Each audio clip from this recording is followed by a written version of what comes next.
Okay, सो फिर से एक बार मैं आपको हिमाचल प्रदेश ही घुमाने लेके चलूँगा, और इस बार और डिटेल में अच्छे से हम समझेंगे कि हिमाचल प्रदेश को लैंड ऑफ द गॉड्स कहा जाता है, या फिर सोलर पावर में हिमाचल प्रदेश कहाँ स्टैंड करता है। कसोल, कल हम लोग कसोल पर बात कर रहे थे, अगर आप थे सर एंड मैम क्लास में। कसोल को कहा जाता है मिनी इजराइल, क्योंकि वहाँ पर काफ़ी ज़्यादा जीविश पॉपुलेशन पाया जाता है, राइट। कालका शिमला लाइन एक खूबसूरत रेलवे लाइन है, अगर आप देखेंगे उसको, कालका शिमला लाइन आपको मिलेगा यहाँ पे। Let me zoom in for you. Okay, ये है आपका कालका Shimla railway line, right. You can search it, it is a UNESCO world heritage site sir and ma'am. Okay, तो इसके अलावा जो है ग्रेट हिमालयन नेशनल पार्क भी वहाँ पे यूनेस्को वर्ल्ड हेरिटेज साइट है। तो हर क्लास में सबसे पहले मैं आपको एक एट अ ग्लांस पढ़ाऊँगा। एट अ ग्लांस मतलब जो इंपॉर्टेंट चीज़ें हैं उसको मैं ऐसे सुंदर से स्लाइड बना के आपको एट अ ग्लांस बता दूंगा। उसके बाद हम इन डेप्थ स्टडी स्टार्ट करेंगे, हिमाचल प्रदेश के बारे में जीके फैक्ट्स जानेंगे। उसके बाद मैं आपको एक शॉर्ट में बता देता हूँ कि कितनी सारी बातें हम डिस्कस कर रहे होंगे हिमाचल प्रदेश को लेके। तो पहले तो ये जीके फैक्ट्स जितने भी यहाँ पर आपको दिख रहा है उसके बारे में मैं आपको बताऊंगा, इंपॉर्टेंट जीके फैक्ट्स। उसके बाद और डेप्थ में जाएंगे, हम स्टार्ट करेंगे ज्योग्राफी से कि क्या लोकेशन है, कौन सा स्टेट सराउंड करता है। उसके बाद अब यहाँ पर देखो सेंटर में क्या लिखा हुआ है, हिमाचल प्रदेश। अब यहाँ से स्पाइरल लाइंस निकलेगा और जितना भी इंफॉर्मेशन है हम इसी पेज पर रिलेट करेंगे। For example please listen to me carefully. Geography से स्टार्ट करेंगे, लोकेशन क्या है हिमाचल प्रदेश का, इंडिया में कहाँ है, स्टेट कौन से हैं जो बॉर्डर करते हैं हिमाचल प्रदेश को, क्या ट्रॉपिक ऑफ कैंसर वहाँ पर पास करता है या नहीं करता है, क्लाइमेट कैसा है वहाँ का, ठीक है, वेदर कैसा है, वेजिटेशन कैसा है, मतलब वहाँ पर जो जंगल हैं किस तरह के फॉरेस्ट पाए जाते हैं, ट्रॉपिकल डेसिडुअस फॉरेस्ट है या फिर टेम्परेट ग्रासलैंड्स है, क्या खेती होती है, क्रॉप्स कैसे हैं, मिनरल्स, सॉइल्स, फीचर्स कैसा है, लेक्स है वहाँ पे क्या, है ना, लेक्स के बारे में, रिवर्स अगर है तो कौन सी नदियां हैं जो हिमाचल प्रदेश से फ्लो करती हैं, वो रिवर्स क्या ग्लेशियल रिवर्स हैं या फिर हिमालयन रिवर्स हैं। उसके बाद फिर उसी में अदर्स जैसे नेशनल पार्क्स क्या वहाँ पे कोई है, जीआई टैग्स किसी को मिला है, ठीक। तो ये जो टोटल इन्फॉर्मेशन है ये ज्योग्राफी में बात कर रहे होंगे। इंडस्ट्रीज वगैरह क्या वहाँ पे क्या है, मिनरल्स किस तरह का पाया जाता है, मींस कंप्लीट ज्योग्राफी जो एक कैंडिडेट से एक्सपेक्ट किया जाता है उसमें हम हिमाचल प्रदेश में, एक ही स्लाइड में बहुत सारा स्लाइड है, हिमाचल प्रदेश के लिए डिस्कस करेंगे। उसके बाद हिस्ट्री पर मैं आपको लेके जाऊँगा, जहाँ पर मैं आपको बताऊँगा कि अम्पायर्स कौन कौन से थे जो हिमाचल प्रदेश में रूल कर चुके हैं, शासन हो चुका है उनका, डायनेस्टी कौन कौन सा वहाँ पर है। साथ साथ आपको मालूम होना चाहिए कि इतिहास को हम 3 पोर्शन में बांटते हैं। You already know that history is divided into 3 portions. First is ancient history, यानी कि प्राचीन इतिहास। Then comes the medieval history or medieval history, which is the मध्यकालीन इतिहास। And then finally comes the modern history, which is आधुनिक इतिहास। So इन सारे phases में हिमाचल प्रदेश का क्या रोल रहा, क्या एंशियंट हिस्ट्री में यहाँ पर कोई पैलियोलिथिक साइट्स अवेलेबल है, क्या कोई नियोलिथिक साइट अवेलेबल है। Don't worry, I will be telling you about all of these things that are there. Okay, apart from this we'll be then covering the medieval history. When Britishers came to India, what happened then, or when it was the rule of Mughals in India, what was the status of Himachal Pradesh at that point of time, and in the modern period, I mean after the revolt of 1857, the modern history part, तो उसमें भी हम discuss कर रहे होंगे कि हिमाचल प्रदेश का क्या रोल होगा। You are seeing sir and ma'am how we are trying to do everything multi dimensionally and not leaving anything for the future. Okay, afterwards will be discussing polity. Okay, फिर polity discuss कर रहे होंगे कि हिमाचल प्रदेश में लोकसभा में कितना seat है, राज्यसभा में कितना सीट है, राज्यसभा नहीं, विधानसभा में कितना सीट है, इलेक्शंस कैसे होते हैं, ठीक है, उसके बारे में। उसके बाद कल्चर को लेके, कल्चर में क्या क्या होता है, एनीवन, कल्चर में क्या क्या होता है,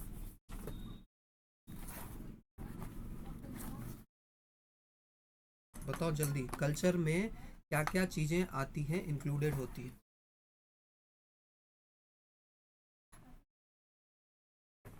don't wait for others to answer, right, just go on. If you have any idea about what is included in culture, I am not audible और what. So I think the culture must be related to Buddhism mostly. No, I am not asking about this Himachal Pradesh in particular. I am just asking, what do you think? What are the areas related to the culture? What are the domains actually? Culture में हम किन चीज़ों का बात करते हैं। One thing you rightly pointed out, ma'am, is about the religion. So, culture includes religion, right? Okay, one thing you pointed out correctly: religion, worship, gods, right? And any other idea?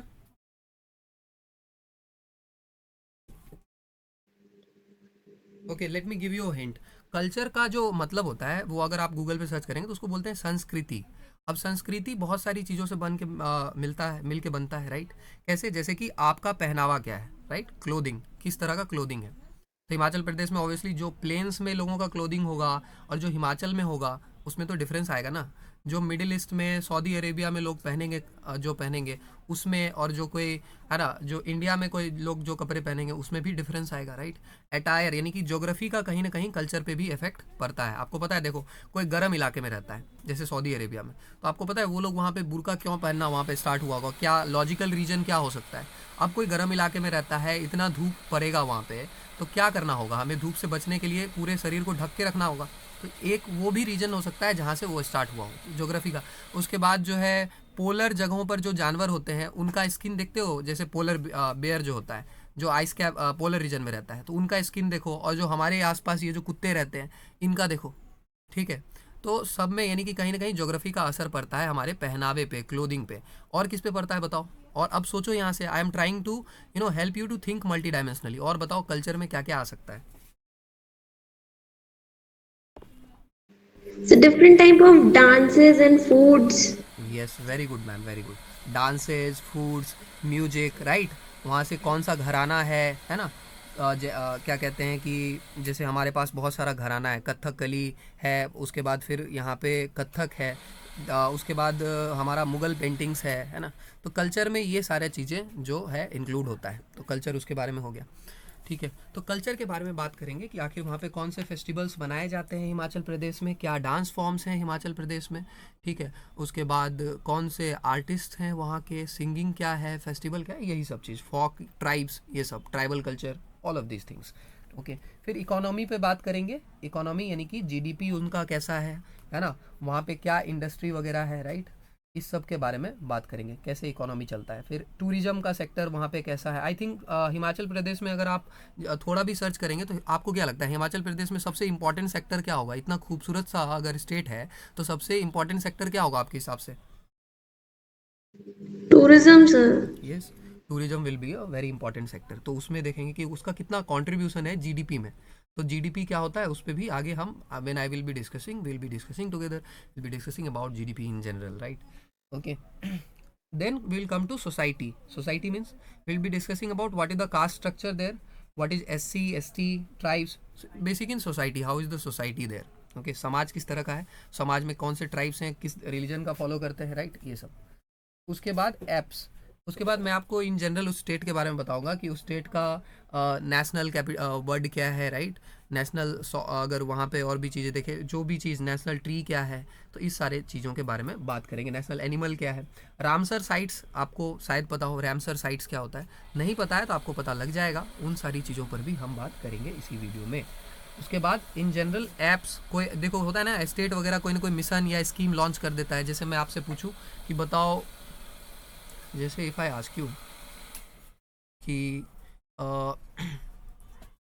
Ladli Beti योजना, ये किसका है? ये किसी state मध्य का। प्रदेश. Okay, Ladli Beti योजना ये आपका मध्य प्रदेश का स्कीम है। तो इसी तरह है ना, हर स्टेट अपना कोई ना कोई स्कीम लॉन्च करता है, तो आपको उस स्कीम के बारे में भी हम यहीं पर पढ़ेंगे। ऐप्स कोई ना कोई लॉन्च होता है, ऐप लॉन्च होता है, पोर्टल लॉन्च होता है, तो ये सब आपको अलग से अगर आप पढ़ेंगे तो बहुत ज़्यादा आपके लिए कॉम्प्लिकेटेड हो जाएगा, इसलिए साथ में ही मैं आपको पढ़ा दूंगा, है ना। इंडस्ट्रीज, डिफेंस एक्सरसाइज, कभी कभी क्या होता है, ये जो हमारा इलाका है ऊपर वाला, मैं आपको मैप पे दिखाता हूँ, जो आपका हिमाचल प्रदेश वाला इलाका है, ये देखो, ये आपको मैप पे विजुअल होगा। और यहाँ जो एरिया है ये हिमाचल प्रदेश का, ये उत्तराखंड का, तो इन सारे इलाकों में अक्सर जो है पहाड़ियाँ होती हैं, बहुत सारे पहाड़ हैं। तो डिफेंस के जितने भी एक्सरसाइजेज होते हैं अक्सर आपको उत्तराखंड में, पिथौरागढ़ में मिलेगा, है ना। हिमाचल प्रदेश में इस समय डिफेंस का बहुत सारा एक्सरसाइज होते रहता है, ठीक है। जैसे एक दो डिफेंस के एक्सरसाइज का नाम आप बताओगे, डिफेंस के एक्सरसाइज का नाम? धर्मा गार्जियन. हाँ, धर्मा गार्जियन, वज्र प्रहार, राइट, वीर गार्जियन, ये आपका हम जापान के साथ करते हैं, वीर गार्जियन। ओके, उसके बाद आपका एक्सरसाइज है लामी ताए। लामी ताए किसके साथ हम करते हैं? लामी ताए हम करते हैं सिचलिस के साथ, ठीक है, इस तरह से। ओके, उसके बाद सूर्य किरण, सूर्य किरण हम किसके साथ करते हैं? सूर्य किरण नेपाल. नेपाल के साथ। और सूर्य किरण एक हमारे एयरफोर्स में एक्रोबैटिक टीम भी है जिसका नाम है SKAT। तो ये दोनों सूर्य किरण हम जरा याद रखेंगे, दोनों अलग है। एक है सर हमारा सूर्य किरण एक्सरसाइज जो कि हम करते हैं किसके साथ, नेपाल के साथ, और एक है हमारा सूर्य किरण एरोबैटिक टीम जो कि स्टंट वगैरह परफॉर्म करती है इंडियन एयरफोर्स के लिए और यूथ को मोटिवेट करती है ज्वाइन करने के लिए इंडियन एयरफोर्स, राइट। तो इनका परफॉर्मेंस वगैरह आपने देखा भी होगा, बहुत सारा इनका परफॉर्मेंस वायरल रहता है। ओके, तो यहीं पर आप बताइए कि हेलीकॉप्टर डिस्प्ले टीम क्या है एयरफोर्स की, आपको कोई idea helicopter display team? Air force की हेलीकॉप्टर डिस्प्ले टीम का नाम है सारंग, ठीक है, उसको भी हम याद रखेंगे। तो no problem, don't worry, I will be telling about all this things. Technology, environment, climate, renewables, EVs में क्या चल रहा है, about the state Ramsar site. तो आपको पता चला कि हम किस तरह से मल्टी डायमेंशनली एक्चुअली हम यहाँ पर पढ़ रहे होंगे, बहुत ज़्यादा मल्टी डायमेंशनल पढ़ रहे होंगे। I hope you get my point. Now will be starting with this. Let me show you कि कल मैंने आपको ये वाला स्लाइड शो किया था, राइट। तो इसमें जितना भी पॉइंट दिया हुआ है इसके बारे में आपने सर्च किया था खुद से, ये जितना भी पॉइंट दिया था कि जैसे मान लो यहाँ पर दिया है मिनी इजराइल, ये सारा पॉइंट मैंने आपको किसके लिए शो किया था, हम किस स्टेट के बारे में डिस्कस कर रहे थे, हिमाचल प्रदेश के बारे में। All right, so we were discussing about, just a minute, Himachal Pradesh. And Himachal Pradesh में भी अगर यहाँ पर लिखा है मिनी इजराइल तो आपको पता करना था कि मिनी इजराइल जो है हम किसको बोलते हैं, कसोल को बोलते हैं। ओके, यहाँ पर लिखा है इंडियाज फर्स्ट वोटर, तो इंडियाज फर्स्ट वोटर कौन थे, इंडियाज फर्स्ट वोटर थे हमारे श्याम सरन नेगी सर, श्याम सरन नेगी, राइट। ये नेगी टाइटल के जितने भी लोग हैं आपको पहाड़ों पर ही मिलेंगे, यानी कि आपका उत्तराखंड और हिमालय के रीजन में। और श्याम सरन नेगी हमारे सबसे फर्स्ट वोटर थे, यानी कि देखो 1951 और 52 में एक्चुअली पहला इलेक्शन हुआ था, कल हम लोग डिस्कस कर रहे थे तो किन्हीं मैम ने बताया था कि 52 में, सॉरी 51 में। तो एक्चुअली वो जो इलेक्शन था 1951 वाला वो अक्टूबर में स्टार्ट हुआ था। कब स्टार्ट हुआ था, वो स्टार्ट हुआ था अक्टूबर 1951 में, और वो जाके ख़त्म कब हुआ था, फैब ऑफ 1952। तो एक्चुअली जो इसका आंसर है फर्स्ट इलेक्शन कब हुआ, वो 1951 से 1952 तक एक्सटेंड किया था, है ना। और उसमें पहला जो होता है ना, कभी तो कोई तो वोट डाला होगा, तो सबसे पहला वोट जिस इंसान ने डाला था वो था श्याम सरन, वो थे हमारे श्याम सरन नेगी सर, राइट। तो ये आपसे पूछा जा सकता है, क्योंकि अभी जो है देखो अगर रिसेंट कोई एग्जाम दोगे तो उसमें पूछा जा सकता है, क्योंकि अभी हाल में हमारा कौन सा इलेक्शन चलने लग रहा है, बताओ, हमारे देश में इलेक्शन चलने लग रहा है, कौन सा इलेक्शन है, बोलो जल्दी, इस इलेक्शन का नाम क्या है?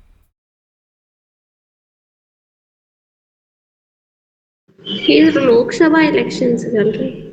हाँ, this is Lok Sabha elections. Okay, इसके अलावा जो स्टेट का अपना सेपरेट इलेक्शन होता है, राइट, उसको हम बोलते हैं विधानसभा चुनाव। अभी जो चुनाव हो रहा है, देखिए मैं आपको सिंपल बातें बताता हूँ, आप ये मत सोचिए कि आपको सिर्फ एक चीज़ है, इसी के थ्रू मैं आपको बहुत सारी चीज़ें पढ़ाऊंगा और ध्यान से सुनते रहिए। देखो इलेक्शंस जो होता है दो तरह का होता है, एक इलेक्शंस में हम जब वोट डालते हैं तो हम सर चुनते हैं एमपीज़ को, किन को चुनते हैं, एमपीज़ को, जो कि मेंबर ऑफ पार्लियामेंट होते हैं, जो कि जाके दिल्ली में बैठते हैं और बिल्स वगैरह पास करते हैं और देश के इंपॉर्टेंट डिसीजंस लेते हैं। एक जो इलेक्शन होता है हम उनमें चुनते हैं एमएलएस को। तो एमपी और एमएलए में होता है फ़र्क, एमपी को हम बोलते हैं मेंबर ऑफ पार्लियामेंट। तो अभी जो चुनाव हो रहा है यानी कि लोकसभा का चुनाव, इनमें जो लोग चुनाएंगे वो कहाँ पे जाएंगे, वो जाएंगे आपके एमपी बन के, कहाँ बैठेंगे, दिल्ली में, राइट।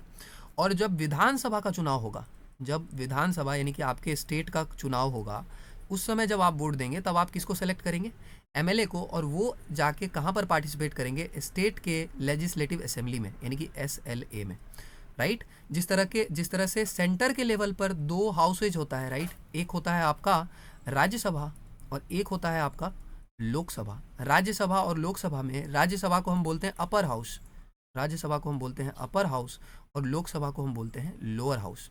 और क्या बोलते हैं, लोकसभा को बोला जाता है house of the people, house of the people, okay. और राज्यसभा को मालूम है क्या बोला जाता है, एनीवन, राज्यसभा को क्या बोला जाता है?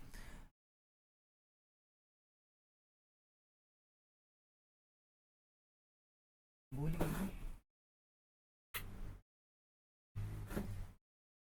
नहीं मालूम है, कोई बात नहीं, मैं बता देता हूँ।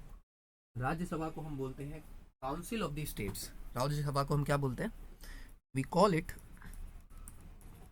Council of the states, okay. तो ये बोलते हैं, देखो नाम से, हिंदी नाम सुनो इसका क्या है, राज्यसभा, राज्य का सभा, सभा मतलब क्या होता है, सभा का मतलब क्या होता है, काउंसिल। और किसका काउंसिल? तो राज्य का काउंसिल। तो क्या बोलेंगे? राज्यसभा। और लोकसभा क्या है? लोकसभा में आ रहा है लोक। लोक, लोक मतलब क्या होता है? यानी लोग। लोक मतलब क्या होता है? लोग। और लोकसभा मतलब house of the people. I hope आपको चीज़ें क्लियर हुई। उसी तरह से स्टेट के लेवल पे सर 2 हाउसेज होता है स्टेट के लेवल पे। एक हाउस को हम बोलते हैं विधानसभा, विधान सभा, और एक हाउस को हम बोलते हैं विधान परिषद, राइट। तो जो आपका अपर हाउस होता है उसको हम बोलते हैं यहाँ पे विधानसभा और विधान परिषद। तो विधानसभा को बोलते हैं state legislative council, state legislative council. और यहाँ पे विधान परिषद को हम बोलते हैं स्टेट, सॉरी उल्टा लिख दिया ना, एक मिनट रुक जा। विधानसभा को हम बोलते हैं स्टेट लेजिस्लेटिव असेंबली और विधान परिषद को हम बोलते हैं स्टेट लेजिस्लेटिव काउंसिल। ओके, तो ये आपका याद आना चाहिए, ठीक है। स्टेट लेजिस्लेटिव असेंबली और यहाँ के जो मेंबर होते हैं ये एक्चुअली एमएलएज होते हैं, जो विधानसभा के मेंबर होते हैं। These are MLAs. ओके, तो बाकी ये बेसिक बस पता होना चाहिए, डोंट वरी। अभी पूरा डिटेल में नहीं जाना है, बाद में हम जाएंगे सेपरेटली इस पे, पॉलिटी पे जब भरेंगे पूरे अच्छे से पढ़ेंगे। अभी बेसिक बेसिक पता होना चाहिए कि मतलब कोई बोल दे तो बुर्बक ना बन जाओ, है ना। इतना पता होना चाहिए कि किसी को बता सके 2 बात कि देखो ये होता है, ये होता है, राइट। अब मैं आपको यहाँ से इस पॉइंट ऑफ टाइम से 5 मिनट दे रहा हूँ, और जल्दी से गूगल सर्च करके यहाँ पे जितना भी पॉइंट दिया ना सबका आंसर चाहिए मेरे को। Your time starts now. You again, let me show you again sir. बस लोडिंग हो ही गया। अच्छा एक मिनट देखो, पहले मैं तुमको एक बात क्लियर कर देता हूँ। अरे मैं तुमको पढ़ा नहीं रहा है ना, just let me make you clear. I am training you, okay. So इसमें इस बात पे बिल्कुल भी मत रहना। Every one, let me clarify you at day 1 today that I am not going to teach you anything, I am going to train you. And by training means by doing it, you have to do it all by your self. No spoon feeding is going to happen in this course. You can buy any other course, okay. So just do whatever I am saying, participate whatever I am doing and contribute to the success of the group. All right, I will not repeat this line. जो मैं बता रहा हूँ तुम ये मत समझना कि गूगल से सब ढूंढ के मैं तुमको यहाँ चिपका के दे दूंगा। सब आपको खुद करना पड़ेगा और मैं करवाऊंगा तुमसे। All right, so please do it and let me know once you are done. Whatever you are doing right now in the class, this Google search work, multi-dimensional search work using ChatGPT or using Google, you need to do at your home only. Don't give me excuse that you are not getting the time, okay. There is a ample amount of time, same amount of time, everybody is getting 24 hours only, nobody is getting 25, okay. So find out a way where you can make some time out. You have your mobile phone, right? And then find out some way, whether you are traveling, whether you are in a bus, anywhere you can find some time to do some simple Google search, right? And note down in your notes, phone digital notes, there is an app called Keep Notes, right? It is synced to your Google account, so even if your phone gets deleted with all of the formats, है ना, then also the data will be preserved. So use this app, okay, and then send it back to me. तो ये काम आपको घर से करना है। हर क्लास में मैं आपको कुछ चीज़ें छोड़ दूंगा, नहीं बताऊंगा या फिर गलत बताऊंगा। आपको क्रॉस चेक वेरीफाई करके खुद से उसको लिख के लाना है। एंड जैसे आज हम हिमाचल प्रदेश डिस्कस कर रहे हैं, हो सकता है परसों, यानी कल तो हम जर्मनी जाएंगे, तो परसों हम डिस्कस करेंगे किसी और स्टेट को, उत्तराखंड। तो उसके बारे में जो कुछ भी होगा आपको सर्च करके फिर मेरे को सेंड करना है। मेरा नंबर यही है, टेलीग्राम पे आप सेंड कर सकते हैं। Are the briefings and instructions clear to everyone? Yes, sir. Okay, yes भैया। okay, so good. Now let us start and let us start reading about all of this. जो आपने सर्च किया है जल्दी जल्दी करके, आई होप कि आपने जो सर्च किया होगा पूरा शिमला के लिए ही सर्च किया होगा, राइट, है ना। ये पूरा जो है हम किसके लिए पढ़ रहे हैं, सॉरी हिमाचल प्रदेश के लिए ही आपने सर्च किया होगा। आई होप दैट आपको सब कुछ ऐसे करके सर्च करना था, fossil village of India in Himachal Pradesh, ऐसे सर्च करना था, इन हिमाचल प्रदेश, क्योंकि हम ये सब किसके लिए पढ़ रहे हैं, ओके, हिमाचल प्रदेश के लिए। अब बताओ सबसे पहले highest post office in Asia, हाँ बताइए कहाँ है highest post office in Asia? The name is not clear. Highest post office in Asia, धरलंगू। ओके। तो इस बारे देखो see, if the name is that much weird, write it in the comment box में बताओ। Next, world's highest statue. So it's so simple. It's Hikkim Dhar. Okay, Hikkim Dhar, H. The bowling booth is Tashi Gang, and it is 15,256 feet from the sea level. what I am asking, ma'am, are you, see, everyone needs to focus. I am asking something else and you are answering something else. I am asking highest post office in Asia, which is in It's Himachal Sikkim. Pradesh. It's Sikkim Dhar. Okay, Sikkim, SI. No, no, Hikkim Dhar. So In Dhar it is. HI Double KMIM. IM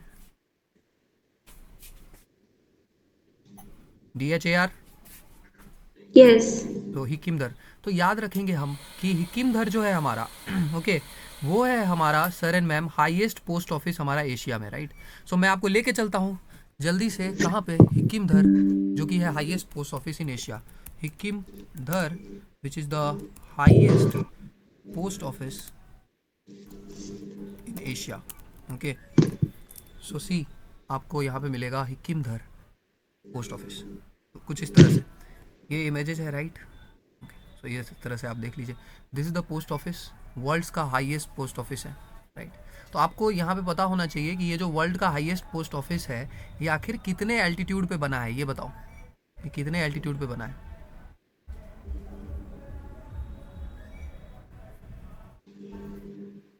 तो यहाँ पर note करिए।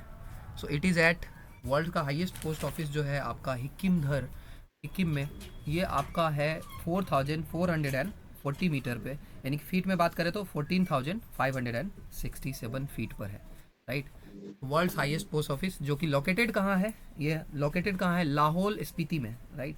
It is located in Lahaul Spiti, और लाहौल स्पीति कल हम घूमने गए थे, ऑल राइट। सो स्पीति विलेज हिकिम, ओके। सो इसको हम याद रखेंगे, हिकिम के नाम से भी आप इसको याद रख सकते हैं, ऑल राइट। जस्ट हिकिम के नाम से भी याद रख सकते हैं। हिकिम जगह का नाम है, धारलुंग जो है, धारलुंग वो जो ये जगह है, ये हो सकता है कि हिकिम यहाँ पे विलेज हो और धारलुंग वो जो यहाँ पर है ये वहाँ का डिस्ट्रिक्ट हो, है ना, ये ऐसा हो सकता है। ओके, ऑल राइट, ये आपको समझ में आ गया, इमेज वगैरह दिख गया। अब हम वापस आते हैं। सो यही था कहानी हिकिमधर का, जो कि हमें मिलेगा कहाँ पर, मिलेगा आपको लाहौल स्पीति में। लाहौल स्पीति, लाहौल स्पीति जो जगह है हमारा, ये भी कहाँ है, हिमाचल प्रदेश में। आपको ये ऑलरेडी दिखाया गया था, राइट। हिमाचल प्रदेश के मैप पे अगर मैं आपको लेके चलूँगा तो you will find that, okay, just wait. So ये है हमारा हिमाचल, और if I zoom in Himachal, आप ढूंढो यहाँ पर कहाँ है लाहौल, ऊपर के साइड पे था, राइट।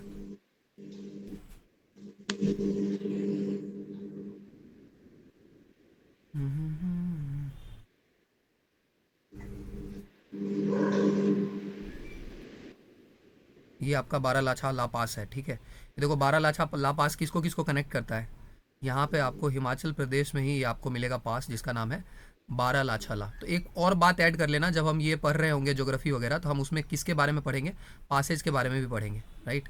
तो वो आप तो याद रखना है। तो यहीं पे आपको जो पूरा आपका हिमाचल प्रदेश का जगह है, इसमें आपको इस साइड पे लाहौल और स्पीति मिल जाएगा, सबसे टॉप वाले एरिया में लाहौल और स्पीति मिलता है, ठीक है। वो आप इसमें देख लेना, ठीक है। अब वापस आते हैं, तो इसी तरह से मैं आपको सिर्फ सिखा रहा हूँ कि आपको किस तरह से रिसर्च करना है, राइट। और उसमें ऐड कर लेना वो जो हम ज्योग्राफी वाला पढ़ रहे थे, उसमें हम पासेज के बारे में पढ़ेंगे, माउंटेन पासेज के बारे में, ओके। बात समझ में आ गया। तो ये मैं आपको सिर्फ सिखा रहा था, ऐसे करना है। बाकी नेक्स्ट क्लास में मैं आपको ऑलरेडी सारा इन्फॉर्मेशन खुद ही बता दूंगा, राइट। लेकिन एक बार मैं आपसे खुद से करवाऊंगा, और इसलिए सिखाया कैसे कैसे करना है। आपको रिसर्च करना है, रिसर्च करने के बाद और भी सोचना है कि अरे ये सबसे हाईएस्ट है, इतना सिंपल तुमको समझ में नहीं आ रहा है। हाईएस्ट पोस्ट ऑफिस अगर है तो उसका हाइट जानना एक नॉर्मल सा इन्फॉर्मेशन है, क्यूरियोसिटी को लेके, तो वो खुद तुमको सर्च करना है कि और वो कहाँ है, लाहौल स्पीति में है तो फिर लाहौल स्पीति मैप पे कहाँ है, ये सारा जो जानकारी होना चाहिए आपको पता होना चाहिए, ठीक है। तो उसके लिए सिंपल मैप पे आप थोड़ा एक्सप्लोर करेंगे, और फिर जो कॉम्प्रिहेंसिव नोट्स है उसको बना के मुझे भेजेंगे। जिसका सबसे बेस्ट नोट होगा उसका एक पीडीएफ बना के I will upload on the classroom, okay. So do that please. World's highest statue बोलिए।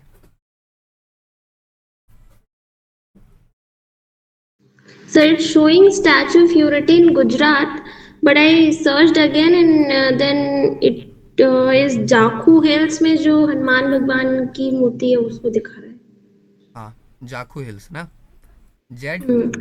But first it showed the Statue of Unity in Gujarat. देखो एक बात, एक मिनट देखो, इसमें अगर आप ऐसे डायरेक्ट सर्च करेंगे वर्ल्ड्स हाईएस्ट स्टैचू तो गुजरात ही आएगा। आपको ऐसे सर्च करना है वर्ल्ड्स हाईएस्ट स्टैचू इन हिमाचल प्रदेश, राइट। तो वर्ल्ड्स हाईएस्ट स्टैचू जो हिमाचल प्रदेश में वो सर्च करो, वो क्या आ रहा है ये बताओ। जाखू हिल्स में हनुमान जी की मंदिर है ना। ठीक है, हम्म, तो जाखू हिल्स। और इसका हाइट कितना है? हाइट हाँ वही तो, वही यही इसलिए तो बोल रहा हूँ कि ट्रेनिंग कोर्स है ये। I will force you to. 108 feet. 1 feet में आपका 30 सेंटीमीटर होता है, इसको हम याद रखेंगे। ओके, तो ये आपका जाखू हिल्स के बारे में इन्फॉर्मेशन था। और बताइए ये क्या है? एम हिमालय। जल्दी जल्दी, अब जल्दी जल्दी करिए, एम हिमालय क्या है?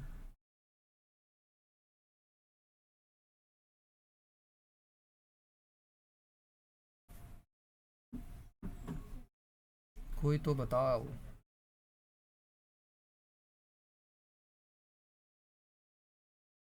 अरे मेरा कनेक्शन लॉस्ट हो गया क्या? No sir. हाँ तो फिर बताओ। ये कितना सिंपल है, आपके पास फ़ोन है, अब you can just simply search M Himalaya in Himachal Pradesh. Just एक बार do it, M Himalaya in Himachal प्रदेश।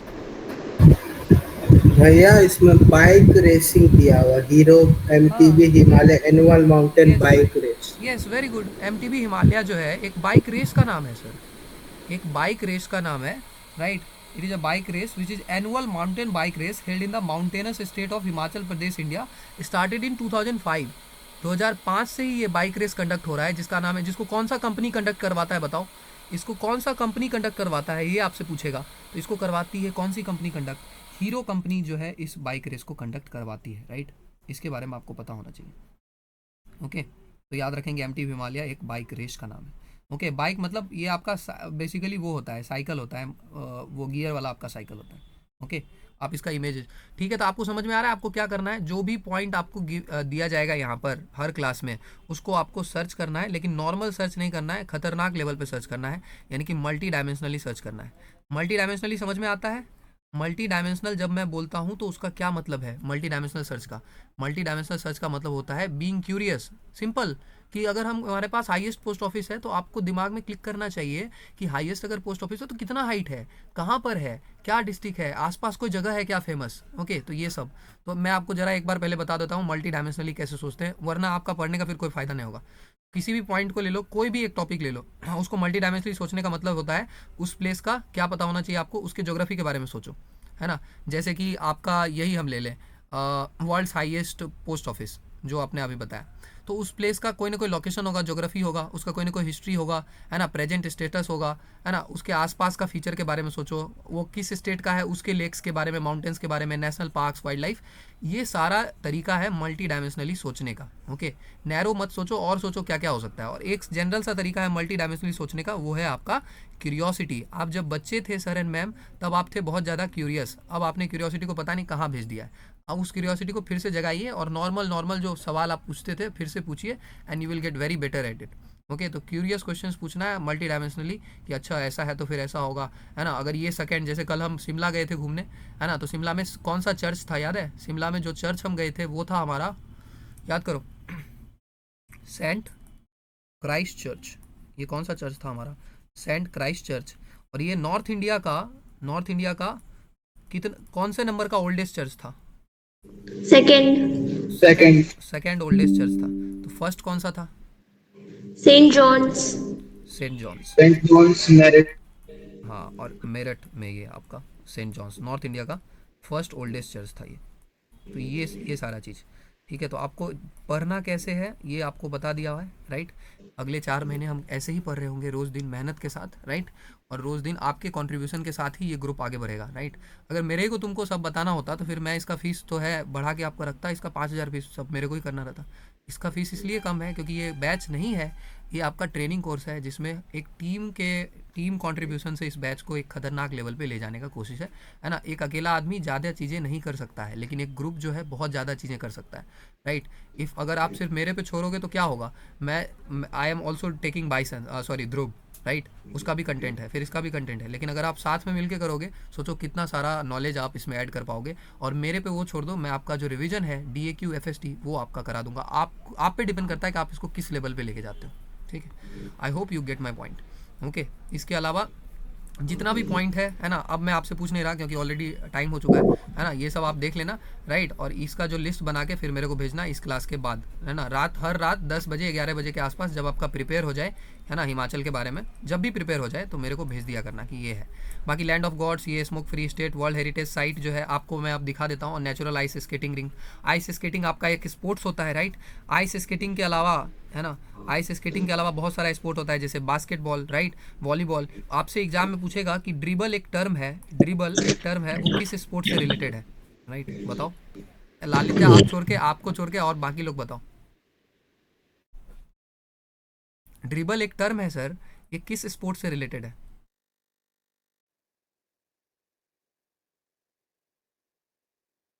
अब बताओ आप लालित्या।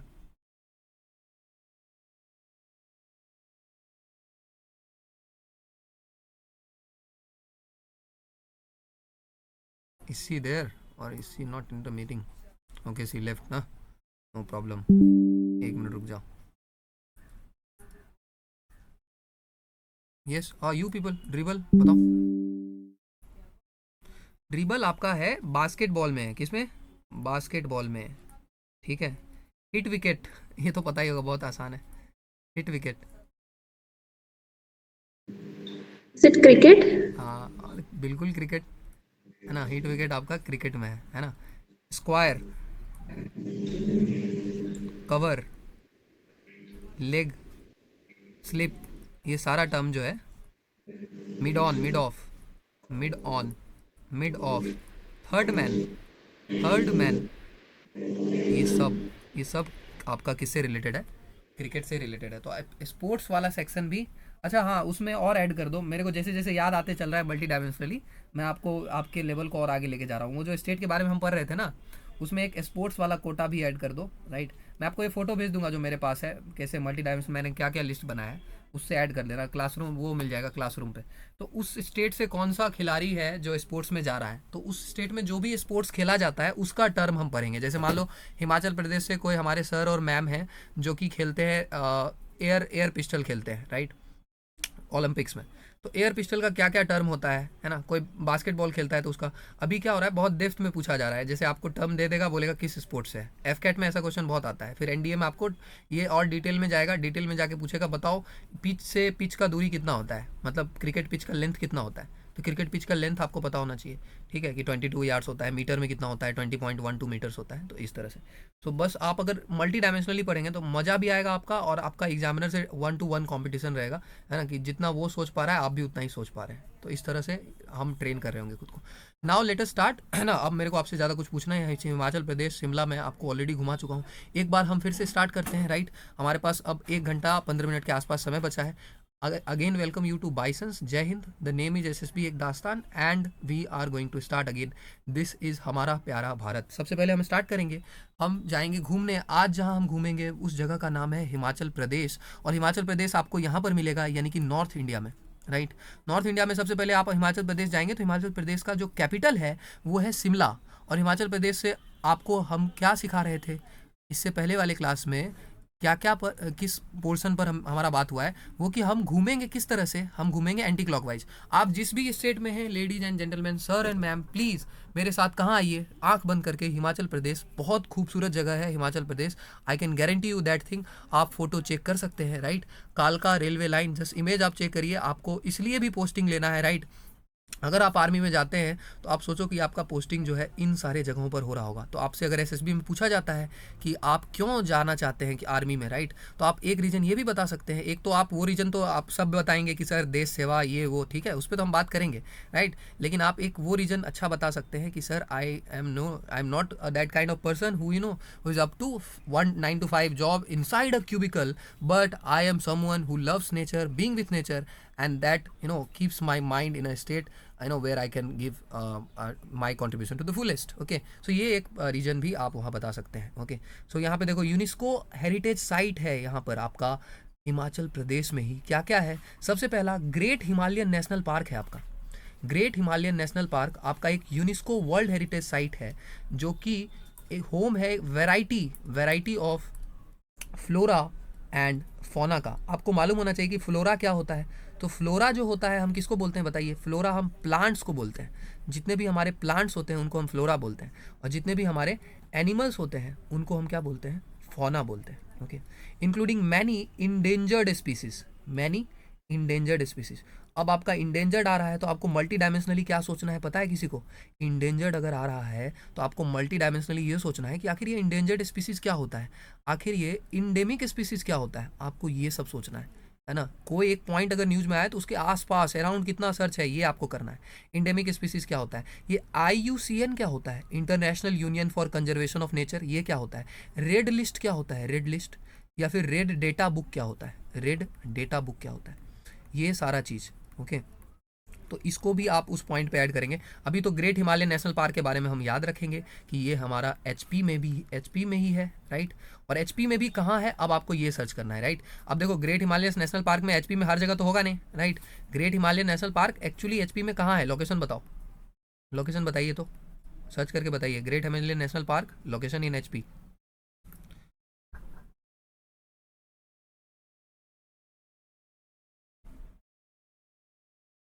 और यहीं पे आपको स्नो लेपर्ड भी मिलेगा and the western tragopan.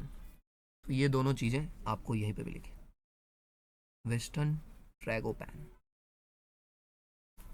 Snow leopard तो आप जानते ही होंगे, बोलो मिला किसी को?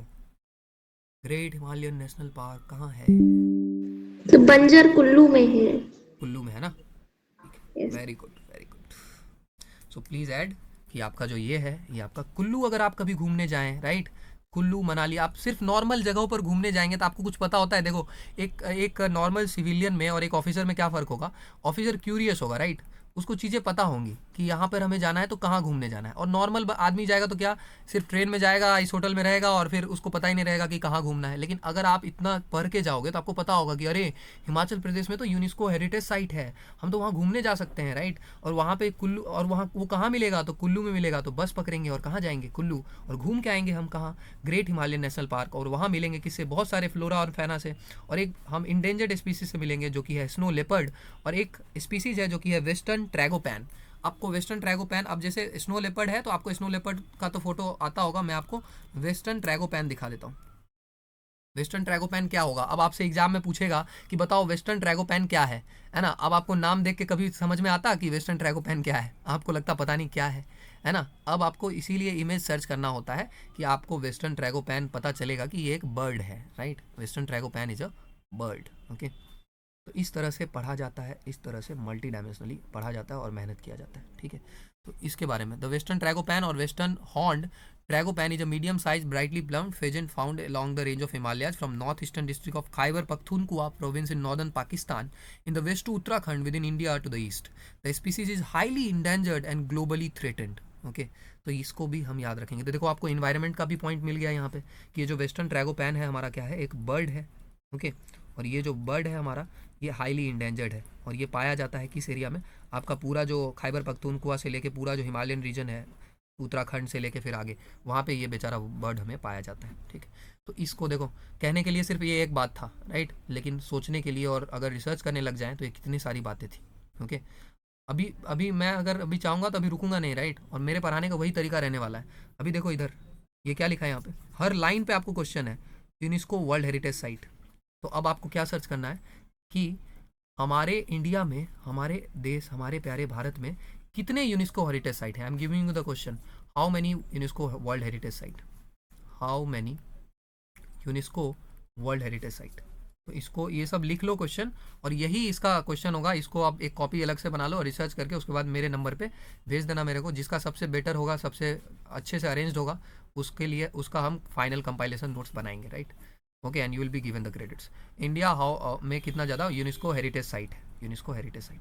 अब यूनेस्को हेरिटेज साइट में भी बहुत सारा साइट होता है। जैसे एक आपका होता है इंटेंजिबल हेरिटेज साइट, ओके, एक आपका होता है यूनेस्को इंटेंजिबल कल्चर, मतलब ऐसा कल्चर जो इतना खूबसूरत है कि समझ में ही नहीं आ रहा है, इसके खूबसूरती को हम दिखा ही नहीं सकते हैं। आज हम सिनोनिम्स में पढ़ेंगे कि इंटेंजिबल का मतलब क्या होता है। इंटेंजिबल का मतलब होता है कोई ऐसी चीज़ जो कि इतना सुंदर हो, इतना खूबसूरत हो कि हम उसके खूबसूरती को डिफाइन ही नहीं कर सके। तो यूनेस्को इंटेंजिबल कल्चर में पता है किसको इंक्लूड किया गया था? एनीवन? किसको इंक्लूड किया गया था रिसेंटली? ये फेस्टिवल आपका मनाया जाता है वेस्ट बंगाल में। ये फेस्टिवल आपका कहाँ मनाया जाता है? वेस्ट बंगाल में। और यूनेस्को हेरिटेज साइट में दुर्गा पूजो को इंक्लूड किया गया था। दुर्गा पूजो। ओके, आप पूजा बोलते होंगे लेकिन वहाँ पे ये लोग उसको पूजो बोलते हैं, राइट? तो ये याद रखेंगे। ओके, उनका टिपिकल आदत है सब चीज़ के लास्ट में ओ लगाना, राइट? है ना, स्वप्निल, राइट? तो इस तरह से, तो और इस तरह से आप एक बात बताइए, क्या गरबा जो गुजरात में है, क्या गरबा जो कि कहाँ है? गुजरात में, गुजरात का डांस फॉर्म है, क्या ये बन चुका है UNESCO intangible heritage? Search yes sir, इसी बार ऐड हुआ है। Yes, very good. ये भी आपका यूनेस्को इंटेंजिबल हेरिटेज है। इसके बाद यहाँ ये भी क्वेश्चन हो सकता है कि किसी कल्चर को या किसी साइट को UNESCO world heritage site include करने का क्या क्राइटेरिया होता है? क्या क्राइटेरिया होता है? ये सब आप पता करके रिपोर्ट करिए। देखो, कोई भी असाइनमेंट होमवर्क वगैरह यही है, जो क्लास में हम कर रहे हैं वही होमवर्क है। What I am writing all this, यहाँ पे जहाँ पे भी मैं HW या Q लिख दूंगा, देखो जहाँ पे भी Q लिखा है ना वो होमवर्क है, जहाँ पे भी Q लिखा है तो वही आइडेंटिफाई करके क्राइटेरिया क्या है ये आपको बताना है UNESCO world heritage site. Okay, ठीक है। कहने को मैं आपको सिंपल सा गूगल सर्च करके बता सकता हूँ, पर that I am not doing. तो आपको समझ में आ रहा है ना, कि किस तरह से किसी भी पॉइंट को क्वेश्चन करना है, राइट? कि अरे ये क्या है, ऐसा क्यूरियोसिटी रखना है, अच्छा इसका क्या क्राइटेरिया होता होगा, है ना? अगर आप सिर्फ यहीं पे छोड़ देंगे ना कि ये ग्रेट हिमालय नेशनल पार्क यहाँ है, तो फिर आपको लॉस हो जाएगा। लेकिन अगर आप ऐसे पढ़ेंगे तो फिर से अलग से आपको कुछ नहीं पढ़ना पड़ेगा, राइट? आपको क्राइटेरिया पता लग जाएगा और ये आपको हेल्प करेगा किस एग्जाम में पता है? ये आपको फिर आगे हेल्प करेगा CDS के एग्जाम में, क्योंकि वहाँ डेप्थ में पूछता है। फिर NDA के एग्जाम में हेल्प करेगा, राइट? है ना? और भी जहाँ पे भी डेप्थ में पूछता है, जैसे UPSC सिविल सर्विसेज का एग्जाम है, वहाँ पे हेल्प करेगा आपका, राइट? तो सबको बात समझ में आ रहा है कि कैसे पढ़ना है? I hope I am clear. एक बार बता दो, सबसे पूछ लेता हूँ। Yes, Priyanshi. Yes sir, everything is clear. Okay, Manas. Yes, भैया, clear. Priyanshu. All clear. Okay, Sanjana. Yes sir, clear. Okay, Satyam. Yes, sir, clear. Okay, तो प्लीज़ इस तरह से जैसे सिखाया है उस तरह से पढ़िए, और 4 महीने बाद आई प्रॉमिस यू कि आपका लेवल बहुत खतरनाक हो जाएगा, ठीक है? तो और भी बातें मैं आपको बता देता हूँ कि यही जो हिमाचल प्रदेश है, ये आपका लैंड ऑफ द गॉड्स भी कहा जाता है। देवभूमि हम कहते हैं किसको? हिमाचल प्रदेश को। फिर उत्तराखंड को क्या कहते हैं? देवभूमि हम कहते हैं हिमाचल प्रदेश को। फिर उत्तराखंड को भी तो देवभूमि कहते हैं, क्या बताओ? इज उत्तराखंड ऑल्सो कॉल्ड देवभूमि? मेरे क्लास में आओ ना तो 2 फ़ोन लेके बैठना, ठीक है? एक क्लास करने के लिए और एक सर्च करने के लिए।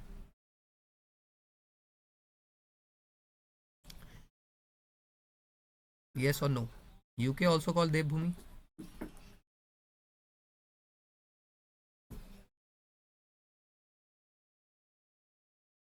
जल्दी जल्दी जल्दी जल्दी।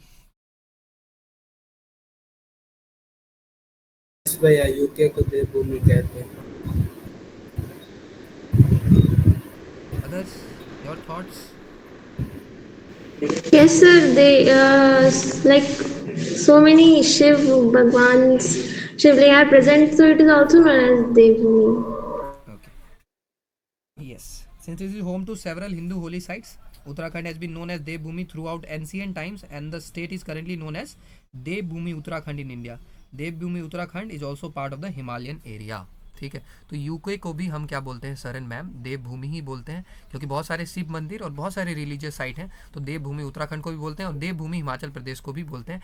Land of the gods, Himachal Pradesh is also known as the land of the gods, है ना? Due to the presence of numerous temples and mount monasteries. Okay, और मोनेस्ट्री से याद आया कि यहाँ पर हाईएस्ट मोनेस्ट्री भी था, अभी आपने पढ़ा था, नाम बताओ। यहाँ पर एक इंडिया का हाईएस्ट मोनेस्ट्री है, क्या नाम है उसका?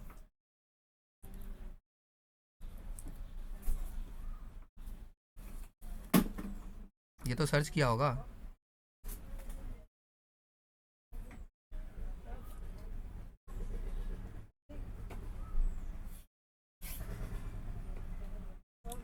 जल्दी जल्दी बोलो।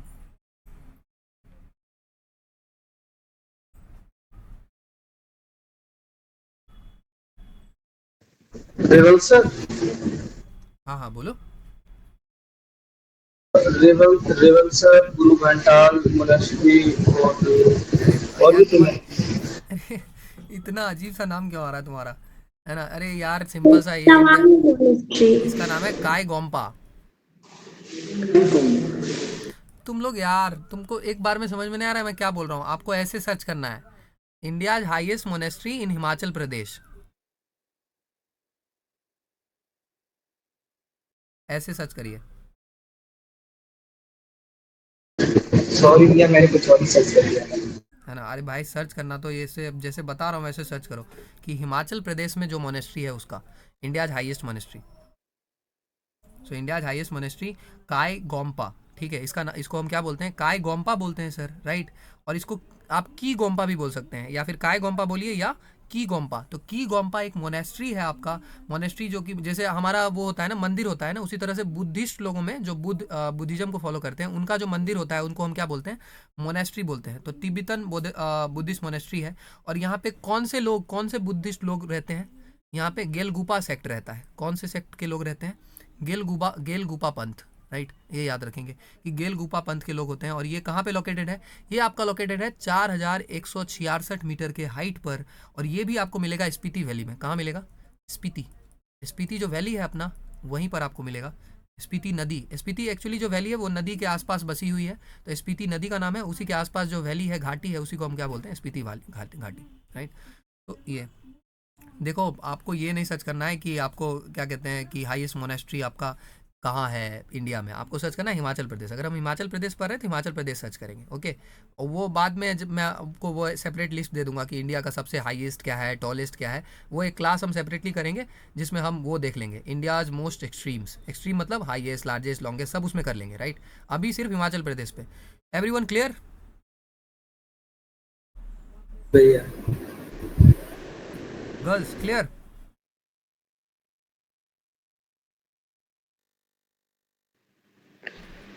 Sanjana, Priyanshi clear? Yes, sir, clear. Okay okay okay. ऐसे सर्च करना प्लीज़ यार, सबको अलग अलग आंसर क्यों आ रहा है पता नहीं, है ना? हिमाचल प्रदेश पढ़ रहे हैं तो हिमाचल प्रदेश सर्च करोगे ना, है ना? सिंपल सा बात है, समझ में क्यों नहीं आ रहा है ना? देखो, अब चलते हैं आगे। Land home of the Dalai Lama. I want your full focus here यार, full focus, everyone full focus. This is not a simple class. If you will not engage, right, do not focus on making notes, okay? Notes बनाने पे उतना focus मत करो, right? आप बोलोगे तो मैं आपको ये स्लाइड भेज दूंगा, राइट? जो भी हम यहाँ पे पढ़ रहे हैं ये स्लाइड मैं आपको भेज दूंगा इसमें, या फिर आप स्क्रीनशॉट ले लो। सबसे नोट्स बनाने से अच्छा है आप स्क्रीनशॉट ले लो, पूरा डिजिटल में दिख रहा है, नोट्स बाद में बनाते रहना। उससे क्या होगा, कोई भी अभी नोट्स नहीं बनाएगा। I repeat, nobody will make notes in my live class, okay? This is a very dangerous activity to do, okay? Notes बनाने से आपका दिमाग, आपको अगेन मैं आपको बता रहा था कि आप फोटो कॉपियर बन जाओगे ऑफिसर बनने की जगह, राइट? आपका दिमाग ज़्यादा फोकस हो जाएगा कि मेरे को नोट्स बनाना है, नोट्स बनाना है, नोट्स बनाना है। आई एम टेलिंग यू कि अभी सिर्फ दिमाग चलाना है इस क्लास में। I want only all of you to use your mind, just use your mind and participate, बस इतना ही, खत्म। नोट्स कब बनाओगे? इसको पूरा स्क्रीनशॉट ले लो, इसका एक फाइल बना के रखो, बाद में जब आराम से बैठो वीडियो भी मिल जाएगा, और दोनों को मिला के उसके बाद खुद का रिसर्च करके तब नोट्स बनाना, तब फायदा होगा। एक भी इंस्ट्रक्शन अगर तुम फॉलो नहीं करोगे तो तुम्हारा नुकसान होगा, फिर बाद में मुझे मत कहना। I hope I am crystal clear with the instructions, okay? Home of the Dalai Lama, so इसको कहते हैं home of the Dalai Lama भी, है ना? क्योंकि दलाई लामा हमारे तिब्बतन बुद्धिज्म के हमारे ये हैं इनको फैलाते हैं, तिब्बतन बुद्धिज्म का प्रचार प्रसार करते हैं। टाउन ऑफ धर्मशाला में दलाई लामा आपको मिलेंगे, ठीक है? हैंडीक्राफ्ट्स के लिए भी बहुत फेमस है हिमाचल प्रदेश हमारा। यहाँ पर बहुत सारा हाथ से बना हुआ आपको क्राफ्ट मिलेगा, राइट? वुलन सॉल भी बहुत सारा मिलेगा, तिब्बतन कारपेट मिल जाएगा आपको, highly sought after for their craftsmanship and intricate design. Solar power का अगर हम बात करें तो हिमाचल प्रदेश जो है अभी वर्क करने लग रहा है, एक लीडर बनना चाह रहा है, कहाँ में? क्लीन एनर्जी में, right? It has harness solar power effectively with numerous solar plants and projects across the state, right? और सोलर से आपको याद आना चाहिए कि ISA क्या होता है। ISA मतलब बोलो, international solar alliance, international solar alliance, जिसका कि हेडक्वार्टर कहाँ है? इसका हेडक्वार्टर है हमारा गुरुग्राम में, है ना? कहाँ है? गुरुग्राम में। तो मैं आपको यहीं पर छोड़ रहा हूँ। I am not telling you what is international solar alliance, just go and do it for yourself, okay? And then make notes and then send it to me, right? Make a PDF and then send it to मी।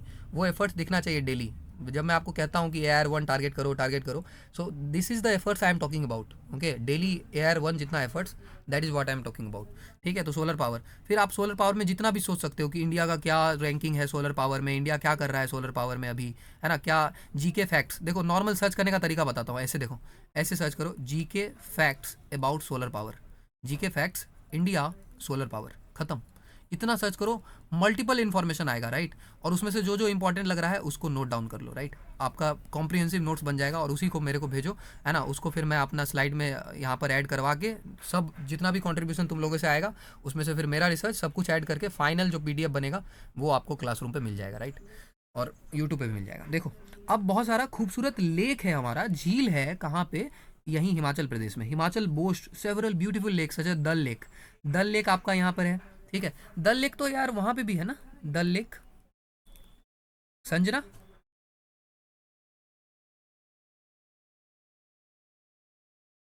अरे डल lake तो कश्मीर में भी है ना, श्रीनगर,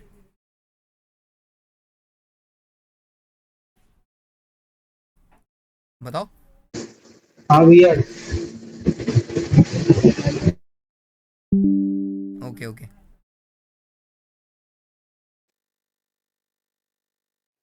संजना मैं आपसे पूछ रहा हूँ, आपको आइडिया है ये डल लेक के बारे में? अच्छा आपको आवाज़ नहीं आ रहा क्या? हाँ बोलो बोलो बोलो, बोलो प्लीज़, पता नहीं आपका वॉइस नहीं आ रहा है, मे बी रीज्वाइन करो, वॉइस नहीं आ रहा है, ठीक है, ओके, नो प्रॉब्लम।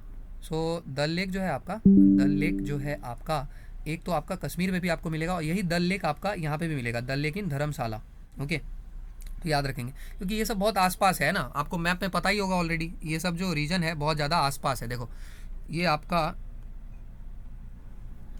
अगर आप यहाँ जाएंगे हिमाचल प्रदेश में, जूम कर रहा हूँ, तो ये आपका हिमाचल प्रदेश है, और अगर आप देखेंगे तो हिमाचल प्रदेश के बॉर्डर पे आपको, यहाँ बॉर्डर जहाँ ख़त्म होता है उसके बाद आपको कश्मीर भी स्टार्ट हो जाता है, ठीक है। आपको यहाँ चंबा दिखेगा, राइट, चंबा कल आपको बात कर रहा था कि यहीं पर चंबा है आपका, तो ये आपका चंबा है।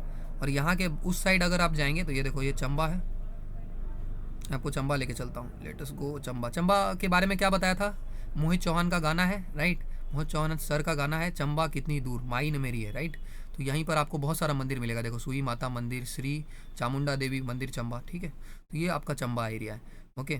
तो अब आप यहाँ से पीछे आइए, तो चंबा से अगर हम वापस पीछे आएंगे,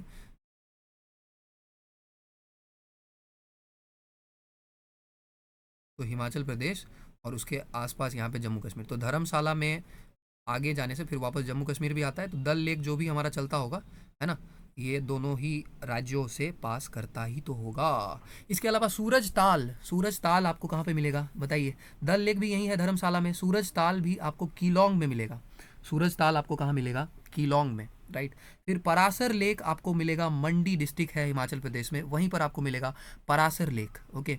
और परासर जो थे एक सेंट थे, साधु थे, राइट, इनके बारे में आपको पढ़ना चाहिए, right. These lakes are not only scenic but also hold cultural and religious significance। इसलिए मैं आपको बता रहा हूँ कि परासर लेक, सूरज ताल और ये डल लेक, इसका कल्चरल और रिलीजियस सिग्निफिकेंस भी है। तो अब आपको यहाँ पे क्या सर्च करना है बताओ, आपको सिर्फ इतना नहीं लिखना है कि ये कौन कौन सा लेक है, आप तो पहले ये लिखोगे कौन कौन सा लेक है आपका हिमाचल में, उसके बाद आप ये सर्च करोगे विकीपीडिया पे सूरज ताल के बारे में पढ़ो कि वाई सूरज ताल इज़ फेमस, ऐसे सर्च करो वाई सूरज ताल इज फेमस, ओके। तो आपको बहुत सारा वो फैक्ट मिलेगा, उसमें से जो आपको सबसे इंपॉर्टेंट फैक्ट मिलेगा, वन लाइन में आपको उसको नोट कर लेना है कि सूरज ताल इसलिए फेमस है, परासर लेक इसलिए फेमस है। So this is the multi dimensional study, फिर आपका कुछ भी नहीं छूटेगा, राइट, चाहे जितना पूछ ले एग्जामिनर। इसके अलावा कल का शिमला लाइन जो है हमारा सर, कल का शिमला लाइन हमारा एक रेलवे लाइन है हमारा, जिसको हम बोलते हैं, कल का शिमला रेलवे लाइन को टॉय ट्रेन बोला जाता है। क्या बोला जाता है, कल का शिमला रेलवे लाइन को ही हम बोलते हैं टॉय ट्रेन, ओके। तो यहाँ पर एक बहुत ही खूबसूरत ट्रेन चलती है जिसको कि हम टॉय ट्रेन बोलते हैं, और उसका ही दूसरा नाम है कल का शिमला रेलवे लाइन, जो कि एक पॉपुलर वे है, is the most popular way to go to Shimla, है ना। अगर आपको शिमला जाना है तो कालका से आप वो पकड़िए ट्रेन, और कालका से आपको ये ट्रेन कहाँ लेके जाएगी, शिमला लेके जाएगी, राइट। कालका भी आपको कहाँ मिलेगा बताओ, कालका भी आपको कहाँ मिलेगा, किस स्टेट में आपको कालका मिलेगा, हिमाचल प्रदेश। यस, हिमाचल प्रदेश में ही आपको एक जगह मिलेगा जिसका नाम है कालका, राइट। और कालका शिमला आपका लाइन है। ये एक यूनेस्को वर्ल्ड हेरिटेज साइट भी है, इसको भी हम याद रखेंगे। बाकी मिनी इजराइल तो सबको याद होना चाहिए कि मिनी इजराइल यानी कि ज्यूइश पॉपुलेशन बहुत ज़्यादा होने के कारण, है ना, कसोल को हम बोलते हैं mini Israel. Kasol in the Parvati valley. तो यहाँ पर कौन सा वैली है? पार्वती वैली। वैली समझ में आता है आपको? वैली क्या होता है? जैसे देखो, यहाँ से पहाड़ मान लेते हैं, ये है हमारा पहाड़, ओके, और पहाड़ से नदियाँ चलती हैं, नदियाँ, राइट, और जब आगे बढ़ती हैं तो नदियों के इस साइड, दोनों पे, नदियों के इस साइड और नदी के इस साइड भी कुछ कुछ एलिवेशन होता है, राइट, ओके। तो यहाँ पे नदियाँ चलती हैं, तो इस तरफ पहाड़ आपका होगा, इस तरफ भी पहाड़ होगा और इस तरफ भी पहाड़ होगा, तो ये एक माउंटेन होगा, ये एक माउंटेन होगा। बीच में जो शहर वगैरह बसा होता है, ये जो शहर बसा होता है, इसी शहर को हम क्या बोलते हैं? ये पूरे जगह को, इलाके को क्या बोलते हैं? वैली बोलते हैं या घाटी बोलते हैं। इसी को क्या बोलते हैं? घाटी, यानी कि वैली। तो दोनों तरफ होना चाहिए आपका माउंटेन्स, और बीच वाले जगह को हम क्या बोलते हैं? वैली बोलते हैं। वहाँ से रिवर वगैरह भी आपका पास कर सकता है। तो पार्वती वैली है, is often call mini Israel. इसको हम मिनी इजराइल भी बोलते हैं, due to large number of Israeli tourist who visit and settle there. बाकी कुल्लू दशहरा आपसे पूछेगा एग्जाम में कि बताओ कि कुल्लू दशहरा फेस्टिवल कहाँ का फेस्टिवल है। तो कुल्लू दशहरा आपका एक फेस्टिवल है जो कि कहाँ मनाया जाता है? हिमाचल प्रदेश में। Numerous colourful festivals throughout the year, but Dussehra in Kullu is one of the most interesting festivals celebrated here, right. अब आपका क्या काम है बताओ? किसी को पता है कि अगर इस ये इन्फॉर्मेशन यहाँ है तो इसके रिगार्डिंग अब हम और क्या सर्च करेंगे बताओ? देखता हूँ आप कितना ट्रेन हो पाए। So, other festivals which are celebrated in Himachal Pradesh. Yes, very good, यही सर्च करेंगे, अदर फेस्टिवल्स इन हिमाचल प्रदेश। अगर आपका ऐसे दिमाग काम कर रहा है तब आप धीरे धीरे, है ना, यूपीएससी के माइंडसेट को समझ रहे हो, है ना, okay. Other festivals in Himachal Pradesh, so यही करेंगे। एट ए ग्लांस था आपका ये, ओके। आई होप आपको समझ में आया हो। और इसी हिमाचल प्रदेश का अब एक बार लोकेशन पे बात कर लेते हैं। जो आपका लोकेशन है वो किस तरह का है हिमाचल प्रदेश का? सो लोकेशन में अगर आप देखेंगे तो हिमाचल प्रदेश आपको यहाँ पर मिलेगा। और सबसे पहले आप हिमाचल प्रदेश से ऊपर जाइए, ऊपर हम जाएंगे तो आपको मिलेगा लद्दाख, वही लद्दाख जिसका कैपिटल है लेह, राइट। और लद्दाख से अब एंटी क्लॉकवाइज जाएंगे तो लद्दाख से नीचे आपको मिलेगा जम्मू एंड कश्मीर। लद्दाख का ये पूरा एरिया पहले कश्मीर था, लेकिन पाकिस्तानियों को सबक सिखाने के लिए ये पूरा एरिया का नाम अब लद्दाख रख दिया गया है। पहले वो बोलते थे कश्मीर कश्मीर दे दो, अब उसका नाम ही बदल के लद्दाख रख दिया गया और इसका नाम जम्मू एंड कश्मीर कर दिया गया। अब बोलते रहोगे जम्मू एंड कश्मीर दे दीजिए या लद्दाख दे दीजिए, राइट। और उसके बाद जम्मू एंड कश्मीर, और उसके बाद नीचे आएंगे तो हिमाचल प्रदेश मिलेगा, राइट, सॉरी हिमाचल प्रदेश तो है ही। उसके बाद और नीचे जाएंगे तो आपको मिलेगा पंजाब, पंजाब का कैपिटल चंडीगढ़, चंडीगढ़ से और आगे जाएंगे तो हरियाणा का भी कुछ एरिया बॉर्डर करेगा हिमाचल को। फिर यूपी का एक छोटा सा एरिया बॉर्डर करेगा, यूपी का एक छोटा सा एरिया बॉर्डर करता है आपका हिमाचल प्रदेश को। फिर उत्तराखंड, उत्तराखंड का पूरा एरिया बॉर्डर करता है, राइट। तो और उसके बाद इधर हमारा दुश्मन चाइना, राइट। तो यानी कि कितने स्टेट से घिरा हुआ है अगर हम गिनेंगे इसको तो एक आपका ये हो गया 2, ठीक है, फिर आपका ये 3, फिर ये आपका 4, फिर आपका ये 5, फिर आपका 6, यानी टोटल हिमाचल प्रदेश 6 स्टेट से बॉर्डर शेयर करता है और एक कंट्री से बॉर्डर शेयर करता है। आपसे ये पूछेगा एग्जाम में कि कितने स्टेट से करता है और कितने कंट्री से करता है। तो टोटल 6 स्टेट से करता है और एक कंट्री से, यानी कि टोटल स्टेट बॉर्डर 6 और इंटरनेशनल बॉर्डर कितना हो जाएगा? 1, ओके। इसको हम याद रखेंगे, ठीक है, डन। बाकी लैंडलॉक्ड है, बाकी क्या है? लैंडलॉक्ड है, हर तरफ से घिरा हुआ है, कोई भी समंदर आसपास में नहीं है। लैंडलॉक का मतलब समझ में आता है? मीनिंग ऑफ लैंडलॉक्ड, लैंडलॉक्ड का मतलब होता है कि कोई आपका पोर्शन अगर सारे चारों तरफ से ज़मीन से ही घिरा हो, surrounded by the land. Landlock का मतलब क्या होता है? Surrounded by land on all sides, land on all sides, चारों तरफ से, तो उसको हम बोलते हैं लैंडलॉक्ड है। बताओ ओडिशा लैंडलॉक्ड है? ओडिशा? No, sir. ओके, इसी तरह से बहुत सारा एरिया है, ठीक है। आपको ये पता होना चाहिए कौन लैंडलॉक्ड है कौन लैंडलॉक्ड नहीं है, ठीक है। अब चलते हैं हिमाचल प्रदेश को और आगे बढ़ाते हैं, राइट। आज देखो फर्स्ट 2 क्लासेस में थोड़ा तुमको ट्रेन कर रहा हूँ, इसलिए अब ज़्यादातर डिस्कशन इसी पे कर रहा हूँ, राइट। क्योंकि ये जो हम रोज़ ये जो 15 मिनट 20 मिनट स्टार्टिंग का करेंगे, इसको एक्चुअली, है ना, हर क्लास से देखो अभी कितना टाइम हो गया। आई एम गिविंग लगभग 58 मिनट के आसपास हो रहा है। I am giving 1 hour to this because this is very important. यही है जो आपका आगे किसी भी थॉट प्रोसेस में मल्टी डायमेंशनल थिंकिंग देगा। रूल के हिसाब से इसको मेरे को रोज़ 20 मिनट देना है ना। तो यू डोंट वरी, है ना, धीरे धीरे इसको 20 मिनट के टाइम शेड्यूल पे ले आऊँगा। बट वो डिपेंड करता है कि आप हेल्प करें, आप कंट्रीब्यूट करें ग्रुप में, राइट, है ना, तभी इसको हम 20 मिनट के टाइमिंग पे ले पाएंगे। फिर आपका फिजिक्स 40 मिनट्स पे, फिर आपका इंग्लिश ग्रामर और फिर आपका सिनोनिम्स का section. And I will B waving you off at 6:15 p.m. around 6 to 6:15, I will leave, okay. So yes, now let us go and discuss. अब आएगा मज़ा, क्योंकि अब हम आपको और डिटेल में पढ़ा रहे होंगे। और नोट करते चलना, यहाँ पे मैं आपको ऐसे भेज भी दूंगा। यहाँ पे मैं आपको बताने वाला हूँ कि क्या क्या एक्चुअली किसी स्टेट के बारे में हमको पढ़ना चाहिए, राइट, या किसी भी पॉइंट के बारे में क्या क्या पढ़ना चाहिए। ओके, हाँ बोलो, किसी को कुछ पूछना है बोलो, प्लीज़ बोलिए। नहीं पूछना है तो मेरा सुनिए चुपचाप। ओके, देखो, सबसे पहले हिमाचल प्रदेश में सबसे पहला जो है आपका लोकेशन को लेके स्टार्ट करते हैं, क्योंकि जीके फैक्ट्स हम ऑलरेडी पढ़ चुके हैं, राइट। सबसे पहले जब हम स्टार्ट करेंगे किसी भी राज्य के बारे में पढ़ना, तो मैं आपको बताऊंगा 10 इंटरेस्टिंग बातें, 10 इंटरेस्टिंग फैक्ट अबाउट दैट, है ना। जैसे कि यूनेस्को हेरिटेज साइट, दाल लेक, पराशर लेक, सब कुछ। उसके बाद मैं आपको बताऊंगा, उसी में आपको पता चलेगा why it is famous for, why the state is famous for, क्या पॉपुलैरिटी है स्टेट का। ओके, उसके बाद जो है हम आगे बढ़ेंगे, मैं आपको शॉर्ट में बताऊंगा जीके फैक्ट्स, है ना, एक ग्लिम्स में GK facts at a glance, at a glance. तो ये जो था आपका, ये था आपका GK facts at a glance, this is it, GK facts at a glance. उसके बाद जो है मैं आपको लेके चलूँगा डेप्थ में स्टडी करने के लिए अगले 15 मिनट जो भी है। तो अब वहाँ पर एक एक करके मैं आपको बताता हूँ क्या क्या बताऊँगा। सबसे पहले हम स्टार्ट करेंगे ज्योग्राफी से, सबसे पहले हम स्टार्ट करेंगे ज्योग्राफी जानने से। और ज्योग्राफी में सबसे पहले अब मैं आपको बताने वाला हूँ लोकेशन के बारे में। लोकेशन, तो लोकेशन आपको ऑलरेडी पता चल गया, ये है हमारा हिमाचल प्रदेश। ऊपर ये मैप थोड़ा पुराना है, इसलिए यहाँ पे ऊपर में क्या लिखा हुआ है, जम्मू कश्मीर। तो इस मैप को अब थोड़ा नया कर लीजिए, आपको ऑलरेडी पता है यहाँ पे जम्मू कश्मीर को पार्टीशन किया गया है। और ये जो ऊपर वाला एरिया है ये आपका है लद्दाख, और ये जो नीचे वाला एरिया है ये आपका है Kashmir, Jammu and Kashmir, JNK। Okay, तो हिमाचल प्रदेश आपका ऊपर में लद्दाख के साथ, ओके, लद्दाख, फिर आपका जम्मू एंड कश्मीर, राइट, फिर यहाँ पे पंजाब, और उसके बाद फिर हरियाणा, फिर यूपी, राइट, यूपी का एक छोटा सा एरिया, फिर UK, राइट, और फिर यहाँ पे चाइना। और ये आपको पता है पंचकुला कहाँ है, पंचकुला, पंचकुला कहाँ है, जम्मू हरियाणा में, हरियाणा में। हरियाणा में, हरियाणा में, हरियाणा और हिमाचल के बॉर्डर पे है पंचकुला।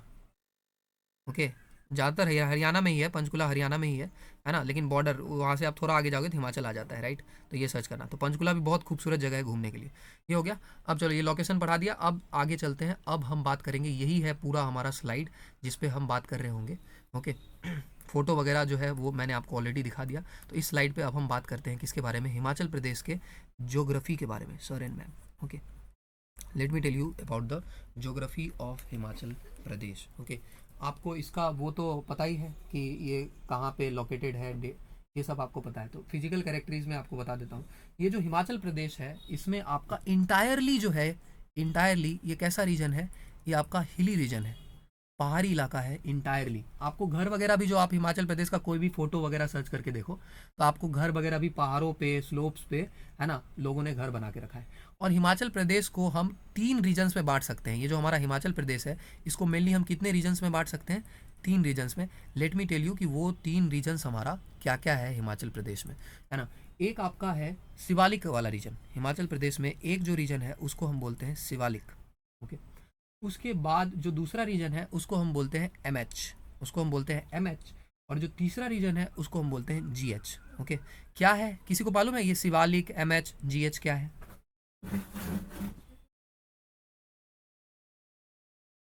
एनीवन? ये माउंटेन रेंजेस हैं। यस यस, जो हमारा ग्रेट हिमालयन रेंज है, जो हमारा सर हिमालयाज है, द ग्रेट हिमालयन रेंज, उनमें बहुत सारे माउंटेन रेंजेज हैं। अब मैं आपसे पूछूंगा कि रेंजेज क्या होता है, तो आप पहले बताइए माउंटेन क्या होता है। तो एक एलिवेटेड स्ट्रक्चर माउंटेन होता है, लेकिन बहुत सारा माउंटेन अगर एक साथ हो तो उसके चेन को, चेन ऑफ माउंटेन्स को हम क्या बोलते हैं, हर माउंटेन का जो कलेक्शन होगा, बहुत सारा माउंटेन अगर एक साथ होगा तो उसको क्या बोलेंगे हम, रेंज बोलेंगे, राइट। तो उसी तरह हिमालय में भी बहुत सारा रेंज है, राइट। ओके, जैसे आपका लद्दाख रेंज है, जास्कर रेंज है, उसके बारे में हम पढ़ेंगे जब हम हिमालय पे ज्योग्राफी पे आएंगे। अभी मैं आपको ये बता देता हूँ कि हिमाचल प्रदेश में कौन कौन से रेंज है हिमालयाज़ के। तो हिमाचल प्रदेश में आप याद रखेंगे सबसे पहला जो रेंज है वो है हमारा शिवालिक, वो है हमारा शिवालिक। और शिवालिक को हम बोलते हैं आउटर हिमालयाज़, शिवालिक को हम क्या बोलते हैं, याद रखेंगे हम, आउटर हिमालयाज़। ओके, उसके बाद आता है MH, और MH को हम बोलते हैं मिडिल हिमालयाज़। MH को हम क्या बोलते हैं, मिडिल हिमालय, या फिर इसी को हम बोलते हैं इनर हिमालय, मिडिल हिमालय या फिर इनर हिमालय। और GH को, यानी कि GH जो है आपका, इसको हम बोलते हैं ग्रेट हिमालय। क्या बोलते हैं, ग्रेट हिमालय। और इसी का दूसरा नाम क्या है? इसी ग्रेट हिमालय का जो दूसरा नाम है वो है एल्पाइन जोन। बताओ एल्पाइन क्या होता है? किसी को मालूम है एल्पाइन क्या होता है? It's the highest point. नहीं नहीं, अरे एल्पाइन हाईएस्ट पॉइंट नहीं है, उसको तो जेनिथ बोलते हैं।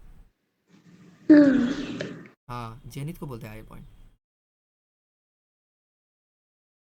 बताओ बताओ एल्पाइन क्या होता है? एल्पाइन सर आपका एक प्रकार का प्लांट होता है, राइट? एल्पाइन प्लांट्स एक प्रकार का प्लांट होता है, राइट? तो इसके बारे में आप सर्च कर सकते हैं कि एल्पाइन क्या होता है, राइट? ये आपका जो ये प्लांट होता है ये आपको मेनली दिखेगा किस रीजन में? ये आपको मेनली जो माउंटेनस रीजन में है इसमें आपको ये एल्पाइन प्लांट दिखेगा, right? So this is a type of plant, याद रखेंगे। यहाँ पर आपको ये प्लांट मिलेगा। मेनली कहाँ मिलता है आपका? ग्रेट हिमालय रीजन में भी मिलता है, इसलिए इसको क्या बोलते हैं? Alpine zone. हो ना, do a Google search and बहुत ही खूबसूरत फोटो आपको मिलेगा, तो उसको देखना। समझ में आ गया? ठीक है। तो हिमाचल प्रदेश में 3 रीजन है, शिवालिक, उसके बाद मिडिल हिमालय, उसके बाद ग्रेट हिमालय। अब आपका क्या काम है कि जब आप गूगल घर पे जाएं तो इसको मैप पर चेक करें। इसको किस पे चेक करें? Geography my friends is not without map. Map के बिना ज्योग्राफी अधूरा है, राइट? तो आप जाएं और मैप पे सर्च करें कि Shivalik, middle Himalaya, great Himalaya on map in Himachal Pradesh, तो आपको क्लियरली मिल जाएगा कि कहाँ कहाँ से ये आपका किस तरह से पास करता है। ऑलराइट, तो जो आपका ये स्टेट है, जो आपका ये खूबसूरत सा स्टेट है हिमाचल प्रदेश, है ना, ये लाई करता है foot hills of Dhauladhar range. तो आपका यहाँ पर एक रेंज है, उस रेंज का नाम क्या है? Let me right. एक रेंज है जिसका नाम है आपका धौलाधर। धौलाधर की पहाड़ियाँ। तो धौलाधर की पहाड़ियाँ, धौलाधर की पहाड़ियों के एकदम फुट पर, जैसे ये आपका धौलाधर की पहाड़ियाँ हैं, let us say these are the Dhauladhar hills. Dhauladhar hills, DH, Dhauladhar hills. तो उसके फुट पे, यानी कि उसके ही यहाँ पर फुट पर, यहीं पर आपका ये राज्य बसा है, इसका नाम है हिमाचल प्रदेश, राइट? यही है आपका हिमाचल प्रदेश। तो आपको पूछेगा कि धौलाधर के फुट पर कौन सा राज्य बसा है, तो धौलाधर के फुट पे कौन सा राज्य बसा है? हिमाचल प्रदेश बसा है धौलाधर के फुट पे।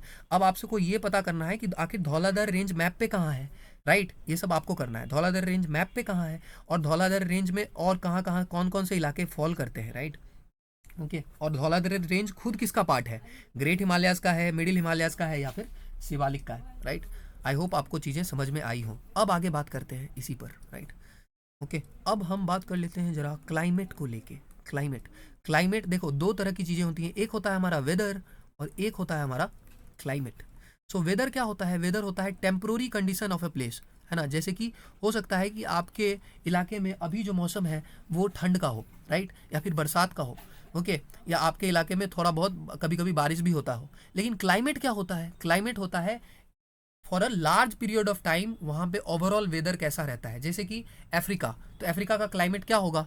अफ्रीका का क्लाइमेट बहुत ज़्यादा हॉट होगा, है ना? अब कभी बारिश हो जाए तो हम ये नहीं कहेंगे कि उसका क्लाइमेट जो है रेनी है, राइट? आई होप आपको समझ में आया हो। राजस्थान का क्लाइमेट कैसा होगा? राजस्थान का क्लाइमेट बहुत ज़्यादा हॉट होगा, राइट? वहीं पर अगर हम बात करें कि ओडिशा का या फिर मेघालय का क्लाइमेट कैसा होगा, आपको पता होगा मेघालय में एक जगह है जिसका नाम है चेरापूंजी, राइट? चेरापूंजी, और वहाँ पर साल के 365 में से 365 दिन भारी वर्षा होती है, भारी वर्षा, राइट? तो इसको भी हम याद रखेंगे, ठीक है? तो वहाँ पे क्लाइमेट अलग है। तो क्लाइमेट ओवरऑल वेदर कंडीशंस को दिखाता है, और वेदर अपने आप में टेम्प्रोरी होता है। तो क्लाइमेट के बारे में बात करते हैं हम अपने हिमाचल प्रदेश के बारे में। तो क्लाइमेट यहाँ पर कैसा होता है इसके बारे में आप लिख लीजिए। ये आपका होता है आपका हॉट एंड सब ह्यूमिड। ये आपका होता है हॉट एंड सब ह्यूमिड, यानी कि यहाँ पर आपको थोड़ी बहुत गर्मी महसूस होगी, राइट? और सब ह्यूमिड, आपको ह्यूमिडिटी का मतलब पता है किसी को? ह्यूमिडिटी का मतलब? The amount of water that atmosphere holds. Okay, amount of water vapour actually ना। ह्यूमिडिटी का मतलब होता है वाटर वेपर कितना है आपका एटमॉस्फेयर में। तो अगर मान लो मैं आपसे नॉर्मल क्वेश्चन पूछता हूँ कि कहीं पर गर्मी ज़्यादा है, हॉट वेदर है, और ह्यूमिडिटी भी ज़्यादा है, ह्यूमिडिटी भी हाई है, और कहीं पे हॉट वेदर है और ह्यूमिडिटी लो है, तो कहाँ जाना आप पसंद करोगे? ये बताओ, कहाँ अच्छा होगा जाना? ए वाले जगह पे जाना अच्छा होगा कि बी वाले जगह पे? B. क्यों, वाई? ह्यूमिडिटी लो होने से क्या फ़ायदा है?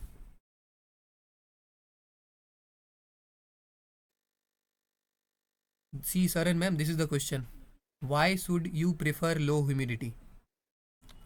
ठीक है, यही क्वेश्चन है और यही आपको जानना है। Okay, think about it for 30 seconds. Okay, now let me tell you. Humidity जो होता है, आपने बोला कि अमाउंट ऑफ वाटर वेपर। अगर मान लो धूप ज़्यादा है, धूप ज़्यादा है तो आपको पसीना चलेगा, राइट।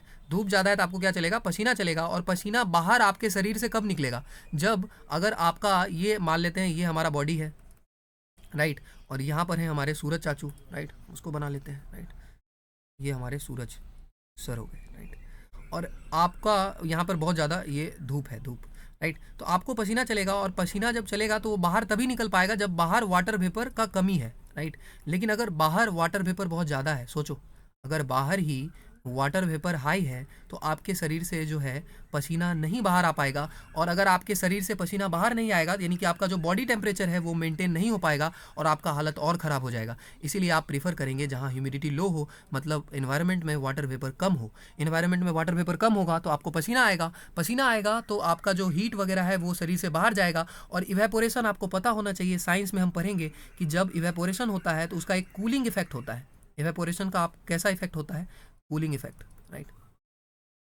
यानी कि अगर आपके शरीर से अगर पसीना निकल रहा है तो आपका टेम्परेचर एब्जॉर्व करके बाहर निकल रहा है, यानी कि आपको रिलीफ प्रोवाइड करेगा। क्या आपके बात समझ में आई सरन मैम, प्लीज बोलिए, क्लियर। Yes sir. तो यही है ना। तो इसको हर चीज़ को क्वेश्चन करो, है ना। Do not just simply accept कि किसी सर ने मेरे को ये बता दिया बस मैं हम याद करके घूम रहे हैं, राइट। हर चीज़ को क्वेश्चन करो। अभी तो तुम्हारे पास इंटरनेट है ना, इंटरनेट पे नॉर्मल सर्च करोगे तुम आपको पता लग जाएगा। इंटरनेट से नहीं हो रहा है तो चैट जीपीटी यूज़ करो, जेमिनी एआई यूज़ करो, है ना। You can use all of this things. Back to आपका हमारा ये हॉट एंड सब ह्यूमिड क्लाइमेट होता है, राइट। उसके बाद अगर हम दूसरे पॉइंट पर बात करें तो यहाँ पर जो क्लाइमेट है हॉट एंड सब ह्यूमिड से कोल्ड एंड ग्लेशियल में भी बदल जाता है ना। हॉट एंड ह्यूमिड भी हो सकता है और कभी कभी कोल्ड एंड ग्लेशियल, ठंड के दिनों में कोल्ड एंड ग्लेशियल क्लाइमेट हो सकता है। उसके बाद जो है यहाँ पर धर्मशाला एक जगह है, यहाँ पर जो है धर्मशाला, इस जगह पे बहुत कम बारिश होती है। धर्मशाला में, सॉरी उल्टा बोल रहा हूँ, धर्मशाला में जो है बहुत ज़्यादा बारिश होती है, हैवी रेनफॉल। ओके, सो धर्मशाला साइड पे ज़्यादा बारिश होती है। और आपका जो दूसरा साइड है लाहौल स्पीति वाला साइड है, जो आपका लाहौल स्पीति वाला साइड है, ये आपका इस जगह पे बहुत कम बारिश होती है, इसमें आपका कम बारिश होती है। यानी कि आप ये हिमाचल प्रदेश का जो ये साइड है ये आपका हिमाचल प्रदेश हो गया। और हिमाचल प्रदेश में एक मिनट, ओके, तो ये देखो ये धर्मशाला रहा, ये यहाँ पे धर्मशाला है, राइट। और इधर के साइड पे ये आपका धर्मशाला, तो इधर के साइड पे बहुत भारी भारी बारिश होती है, ओके। और जो आपका इधर का साइड है, ओके, जो लाहौल स्पीति वाला साइड है, ओके, एक मिनट रुको, कहीं पे दिख रहा है लाहौल स्पीति,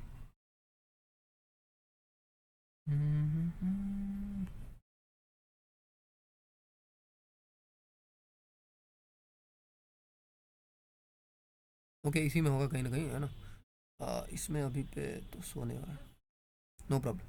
तो ये जो आपका धर्मशाला है वो इधर है, और जो आपका लाहौल स्पीति है ना, not visible in this map but it is there, okay. तो उसको आप सर्च कर लेना, राइट। तो वहाँ पे आपका ज़्यादा बारिश होता है। तो ये आपका क्लाइमेट को लेके आपका था, राइट, समझ में आ गया आपको।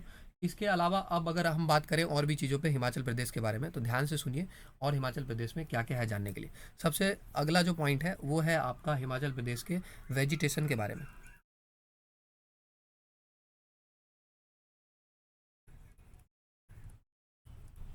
ओके,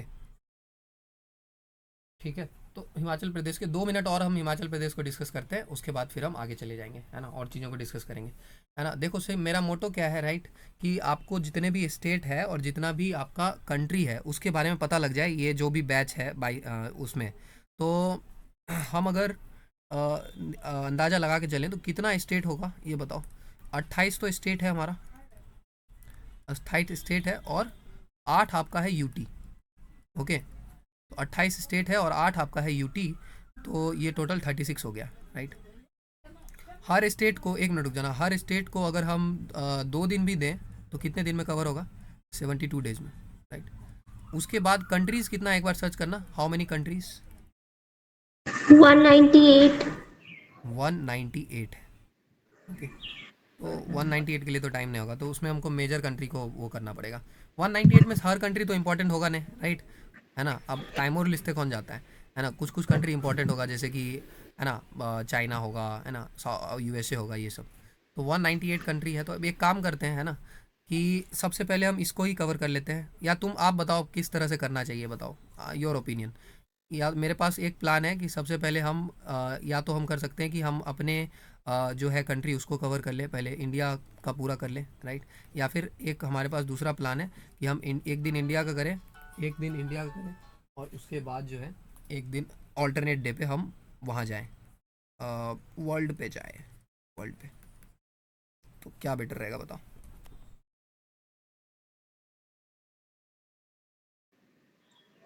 सर पहले हम इंडिया कवर कर लेते हैं, फिर जो वर्ल्ड की नेबरिंग कंट्रीज हैं या फिर जो इम्पोर्टेंट जियो पॉलिटिकल इम्पोर्टेंस होल्ड करती है, फिर उनके बारे में पढ़ लेंगे। अच्छा, ओके। या ऐसा ऐसा कर लेते हैं, ऐसा भी कर सकते हैं कि 6 दिन जो है, 6 दिन वो हम इंडिया कवर कर लेते हैं, और जो एक दिन बचता है हमारे पास संडे, उसमें हम एक वर्ल्ड के कंट्री को, इम्पोर्टेंट कंट्री को कवर कर लेंगे। Make sense? ठीक है, यस सर। यही करते हैं ताकि वो लिस्ट भी थोड़ा चलता रहे, राइट। तो ये याद रखना, राइट। और फ्रीक्वेंसी इस तरह से है कि 2 दिन लगेगा एक स्टेट को घूमने में, ये याद रखना, कम से कम 2 दिन, क्योंकि बहुत इन्फॉर्मेशन है उसके बारे में जानने के लिए, है ना। और 20 मिनट ही है मेरे पास, इसीलिए तो 2 दिन में हमारा टारगेट रहेगा एक स्टेट। तो एक वीक में 3 स्टेट, और एक आपका जो महीना है उसमें आपका कितना स्टेट हो जाएगा? 3 एक वीक में हो गया तो 12 आपका हो जाएगा, और आपका 12 स्टेट हो जाएगा एक महीने में। और कितना है total?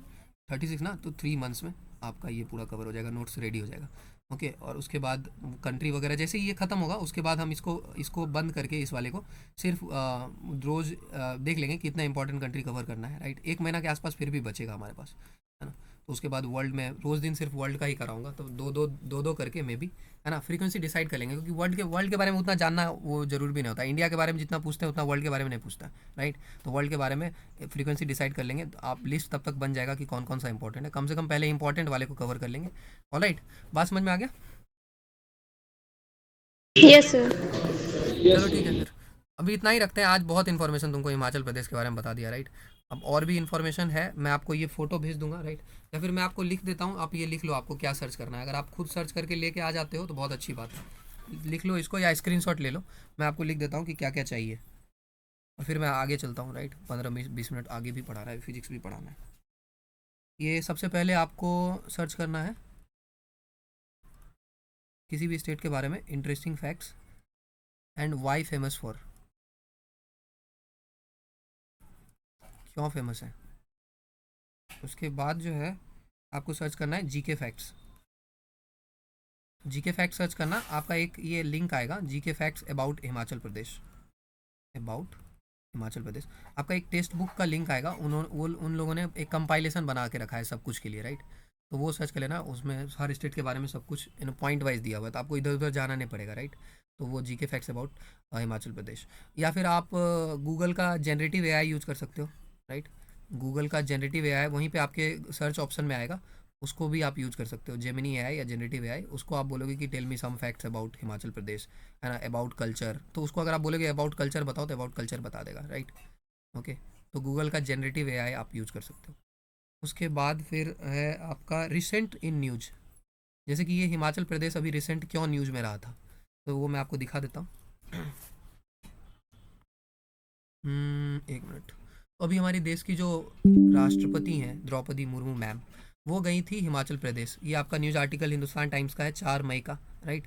President visit to Himachal Pradesh, Mohali airport declared no flying zone. अभी क्या होता है कि जब कोई भी इंपॉर्टेंट जो व्यक्ति होते हैं वो अगर कहीं जा रहे होते हैं, जैसे कि हमारे प्रेसिडेंट, तो उनकी सिक्योरिटी का बहुत जिम्मेदारी होता है, इसलिए और भी जो फ्लाइंग जोन है उसको नो, वो एरिया पूरा एयर स्पेस को नो फ्लाइंग जोन डिक्लेयर कर दिया जाता है। नो फ्लाइंग जोन मतलब क्या होता है कि आप इसमें कुछ भी नहीं उड़ा सकते, मतलब कोई सिविलियन एयरक्राफ्ट तो नहीं फ्लाई करेगा, साथ में ड्रोन्स वगैरह ये सब भी बंद होता है, राइट। तो ये है। तो 6 मई को गई थी ma'am Droupadi Murmu 7th convocation attend करने के लिए central university of Himachal Pradesh, जो कि धर्मशाला में है। कॉन्वोकेशन पता है आपको क्या होता है? कॉन्वोकेशन क्या होता है? यस सर, फाइनल डिग्री मिलती है वो। हाँ, तो जब आप कॉलेज पास आउट करेंगे तो आपका कॉन्वोकेशन सेरेमनी होता है, जहाँ पे आपका इसको हिंदी में बोलते हैं दीक्षांत समारोह, ठीक है, दीक्षांत समारोह। जब आपको फाइनल डिग्री प्रोवाइड किया जाता है, तो जितना भी सेंट्रल यूनिवर्सिटी होता है ना, उनका वाइस चांसलर प्रेसिडेंट होता है, राइट। जैसे दिल्ली यूनिवर्सिटी, तो उनका जो चांसलर होते हैं वो आपका होते हैं, जो चांसलर होते हैं वो होते हैं प्रेसिडेंट। तो और जो स्टेट में यूनिवर्सिटी होते हैं उनके चांसलर कौन होते हैं? गवर्नर। तो उन्हीं का जिम्मेदारी होता है कि आप वहाँ जाके डिग्री प्रोवाइड करें। तो ये डिग्री प्रोवाइड करने गई थी वहाँ पे, तो ये आपको पता होना चाहिए, ठीक है। तो ये न्यूज़ में आप कौन क्यों फेमस हो गया, तब यहाँ पे आप देखो प्रेसिडेंट कहीं पे जाएगा तो कुछ ना कुछ वहाँ पे करेंगी, राइट। कहाँ कहाँ उनके एक्टिविटी को ट्रैक किया करो, जो इंपॉर्टेंट पर्सन वगैरह हुआ करे उनके एक्टिविटी को आपको क्या करना है? ट्रैक करना है। एक मिनट होल्ड करना।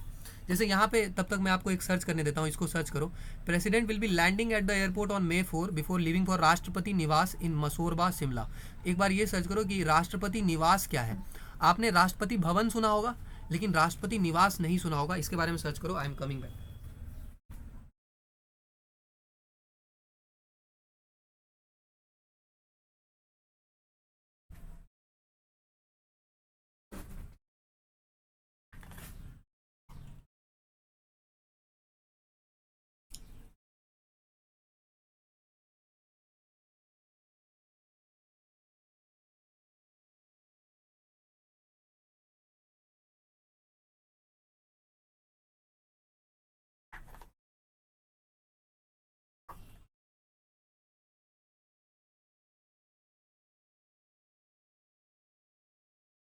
हाँ बताओ, राष्ट्रपति निवास क्या है?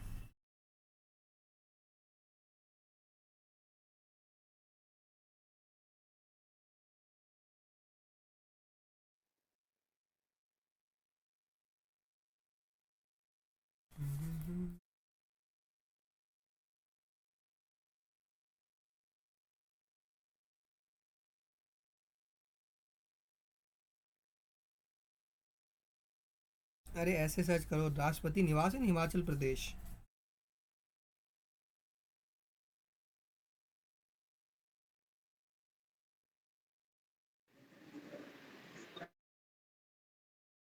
भैया राष्ट्रपति निवास, Chaura Chaura Maidan near observatory, boys, Shimla Himachal Pradesh. Shimla Himachal Pradesh. देखो राष्ट्रपति, अब माइक बंद कर लीजिए, माइक बंद कर लीजिए। ओके, एक मिनट रुकना। ओके, राष्ट्रपति निवास, जिसे पहले वाइस रेगल लॉज के नाम से जाना जाता था, भारत के हिमाचल प्रदेश के शिमला की वेधशाला पहाड़ियों पर स्थित है। यह पहले भारत के ब्रिटिश वाइसराय का निवास स्थान था। तो राष्ट्रपति निवास एक्चुअली अगर आप सर्च करेंगे तो इसका दूसरा नाम वाइस रेगल लॉज है। और ये जो इंडिया के फर्स्ट वाइसराय थे, जो हमारे ब्रिटिश वाइसराय थे, वो लोग यहाँ रहते थे, राइट। तो ये आपको शिमला में ही मिलेगा, राइट, शिमला हिमाचल प्रदेश में। और ये जैकोबिथियन स्टाइल पे बनाया गया था, 1880 के आसपास बनाया गया था। और इसमें लॉर्ड डफरिन सबसे पहले रहने आए थे। तो इसके बारे में आपको पता होना चाहिए कि आप तो सब लोगों को पता होगा। देखो इंडिया में सब लोगों को पता होगा कि राष्ट्रपति भवन कहाँ है, जरूर पता होगा, राइट। लेकिन किसी को ये नहीं पता होगा कि राष्ट्रपति निवास कहाँ है, राइट। और आप अगर सर्च करेंगे तो आपको पता लग जाएगा कि राष्ट्रपति निवास कहाँ है। वो बहुत सुंदर है, उसका स्टाइल है जैकोबियन स्टाइल, मैं देख रहा था।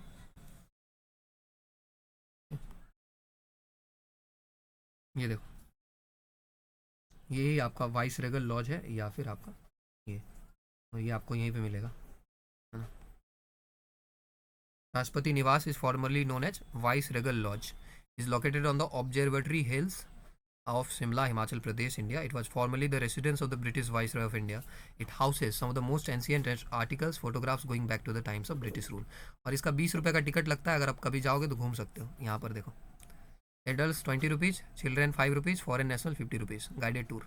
और हिस्टोरिकल रिकैप ये है कि ये बना था 1884 से 1888 में, जब इसमें लॉर्ड डफरिन रहते थे, वो वाइसराय थे। 1888 से 1947 तक इसको वाइस रेगल लॉज कहा जाता था। उसके बाद 1947 से 1965 तक इसको कहा जाता था राष्ट्रपति निवास। और 1965 ये रहा था राष्ट्रपति निवास। और उसके बाद 1965 के बाद इसको पोस्ट डॉक्टोरल रिसर्च सेंटर बना दिया गया है ह्यूमैनिटीज एंड सोशल साइंस के लिए, राइट। तो यही पे दिया गया है सब। जैकोबिथियन स्टाइल है इसका, है ना। मतलब ये जो आर्ट एंड कल्चर है, इसको इस स्टाइल का नाम है जैकोबिथियन स्टाइल, यहाँ पर दिया है जैकोबिथन स्टाइल। तो आप देख सकते हैं उसके बारे में भी कि जैकोबिथन स्टाइल क्या होता है, लेकिन इतना डिटेल में नहीं पूछेगा, स्टाइल है, राइट। एक तरह का, जैसे हर बिल्डिंग का अपना अपना स्टाइल होता है, जो लोग आर्किटेक्चर पढ़ते हैं, राइट, उनको पता होता है, राइट। तो बेसिक पता होना चाहिए। Okay, you get my point. This is called in depth research. Okay, तो ये आपका, अब देखो राष्ट्रपति आ गया तो आपको जब आप पूरा पढ़ लेंगे ना, अभी तो आपका ट्रेनिंग चल रहा है राइट, कि अगर आपने पहले पॉलिटी वगैरह पढ़ा हो तो और मज़ा आएगा आपका, लेकिन कोई बात नहीं, जब हम एक बार कर लेंगे एनडीए एग्ज़ाम से कुछ 10 दिन पहले तक सिलेबस ख़त्म करने का ट्राई करके, उसके बाद उस 10 दिन में बहुत मज़ा आएगा, सब लोग को सब याद होना चाहिए, तब जो रिलेट करेंगे राइट, तब आपको पता होना चाहिए। जैसे अभी आपको उतना पता नहीं है, जैसे अभी आप प्रेसिडेंट बोला राइट, तो आपको पता होना चाहिए कि प्रेसिडेंट कौन से आर्टिकल में मेंशन्ड है, प्रेसिडेंट हमारा जो हमारे प्रेसिडेंट साहब के बारे में, प्रेसिडेंट मैम के बारे में कौन से आर्टिकल में मेंशन्ड है, तो वह है आपका article number article 52। Okay, president को हम इम्पीच कर देते हैं, मतलब हम चाहे तो प्रेसिडेंट को हटा भी सकते हैं, ये कौन से आर्टिकल में मेंशन्ड है बताओ। इम्पीचमेंट हम करते हैं प्रेसिडेंट का किस आर्टिकल में, बोलिए एनीवन।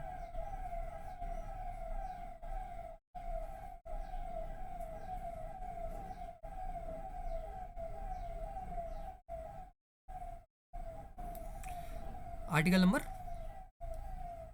61। ओके, इसी आर्टिकल में हम अपने प्रेसिडेंट को क्या कर देते हैं, इम्पीच। इम्पीच का मतलब मालूम है आपको, इम्पीच का मतलब होता है, ये एक प्रोसेस होता है जिसमें हम हटा देते हैं, रिमूव कर देते हैं, हमें लगता है कि प्रेसिडेंट सूटेबल नहीं है, तो ये रिमूवल का प्रोसेस होता है, रिमूवल ऑफ प्रेसिडेंट। इसी प्रोसेस को इम्पीचमेंट या इम्पीच कहते हैं, आर्टिकल 61 में ऐसा दिया हुआ है राइट। तो प्रेसिडेंट अगर न्यूज़ में आया तो आपको उससे क्या सोचना है बताओ, जैसे ही प्रेसिडेंट न्यूज़ में आया तो आपको सोचना है कि आखिर प्रेसिडेंट में पॉलिटी में क्या क्या पढ़ा था राइट, प्रेसिडेंट क्या करता है, क्या पावर्स है, क्या है वो सब कुछ। अब ये अभी तो नहीं कर सकते क्योंकि अभी तो ट्रेनिंग चालू है ना, अगले 10 दिन में जब सिलेबस खत्म हो जाएगा तो फिर वैसे ही करेंगे, जो लास्ट 10 डेज पढ़ेंगे उस 10 डेज में ऐसे ही हर सब्जेक्ट को पढ़ेंगे, ठीक है। और उसके बाद प्रेसिडेंट वहाँ गए तो किस यूनिवर्सिटी का क्या किया, उसके बारे में जो कुछ भी किया उसको एकदम डिटेल में सोचो right.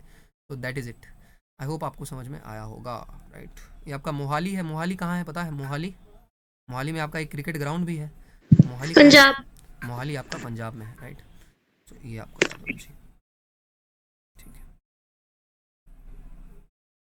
So just ladies and gentleman, sir and ma'am, develop some general curiosity and बस आपका काम हो जाएगा, आप बहुत आगे जाएंगे लाइफ में right. Just develop some general curiosity about this thing. If it is written that no flying zone, then you have to search how a zone is declared a no flying zone, या फिर search करो criteria about no flying zone in India right, आपको पता होना चाहिए no flying Jones का क्या criteria है। तो this is all about this. तो आपको मैं वो लिखा रहा था ना, पॉइंट्स लिखा रहा था, तो पॉइंट्स लिख लो, उसके बाद मैं आपको 5-5 मिनट तीनों बता दूंगा जो आप अगला बच रहा है, और उसके बाद फिर कल हम प्रॉपरली स्टार्ट करेंगे। ये क्लियर कर देता हूँ। और ये क्लासरूम का लिंक रोज़ मेरे से मत मांगना, ये जो आज लिंक भेजा है ना सेम हर क्लास के लिए रहेगा, जो बाइसेंस का लिंक है, और आज क्लासरूम पे आपका ध्रुव का भी लिंक आ जाएगा, तो वही हर क्लास के लिए रहेगा, है ना। 4 बजे तुम वहाँ पे आके एंट्री का वेट करना है, 4 बजे मैं आपको लगभग एंट्री दे दूँगा राइट। अगर कोई किसी दिन लेट हो तो मेरा नंबर आपके पास है, कॉल करना कि कहाँ हो भैया, जल्दी आओ, है ना, आई विल बी कमिंग। ओके, तो बाकी देखो रिसेंट न्यूज, ये आपका रिसेंट न्यूज में क्या है उसके बारे में वो आपका पता होना चाहिए, है ना। अगर वहाँ पे कोई पीएम गए हैं, कुछ प्रोजेक्ट वगैरह का उद्घाटन किया है कोई, अगर प्रेसिडेंट गए हैं तो उनको ट्रैक करो, है ना, प्रेसिडेंट को ट्रैक करो, है ना, क्या कर रहे हैं, है ना, वहाँ के स्टेट सीएम कुछ कर रहे हैं तो वो इस तरह से। उसके बाद आपका आ जाता है ज्योग्राफी, उसके बाद अगला पॉइंट आता है आपका ज्योग्राफी। आपको राइटिंग समझ में आ रहा है ना? Yes sir. Yes sir. उसके बाद आपको आता है ज्योग्राफी, और ज्योग्राफी में आपको स्टार्ट करना है लोकेशन, जल्दी जल्दी मैं लिख देता हूँ आपको, लोकेशन, उसके बाद स्टेट बाउंड्री, उसके बाद आपका टीओसी, टीओसी मतलब ट्रॉपिक ऑफ कैंसर। अब हर जगह से तो पास नहीं करता, अगर पास करता है तो करता है, नहीं करता है तो नहीं करता, ट्रॉपिक ऑफ कैंसर। उसके बाद क्लाइमेट, वहाँ पे क्लाइमेट कैसा है। उसके बाद क्लाइमेट के बाद आपका आता है वेजिटेशन। वेजिटेशन का मतलब क्या होता है कि वहाँ पे कैसे प्लांट्स पाए जाते हैं, वेजिटेशन का मतलब क्या होता है, प्लांट्स कैसा है, ट्रीज कैसा है, यही सब, ठीक है। वहाँ का फ्लोरा कैसा है, फ्लोरा बेसिकली, ओके, मतलब प्लांट्स वगैरह वहाँ पे कैसा है। उसके बाद आपका क्रॉप्स, क्या एग्रीकल्चर में क्या है ना, क्रॉप्स बेसिकली क्या हो गया आपका एग्रीकल्चर, एग्रीकल्चर यही आपका हो गया क्रॉप्स को लेके। उसके बाद आपका है मिनरल्स, होता है ना मिनरल्स, आप जानते होंगे, जैसे कि आप इसके बारे में जानते होंगे बॉक्साइट के बारे में, बॉक्साइट के बारे में आपने पढ़ा होगा, बॉक्साइट आपका ओर है किस चीज़ का, बताओ। एल्यूमिनियम।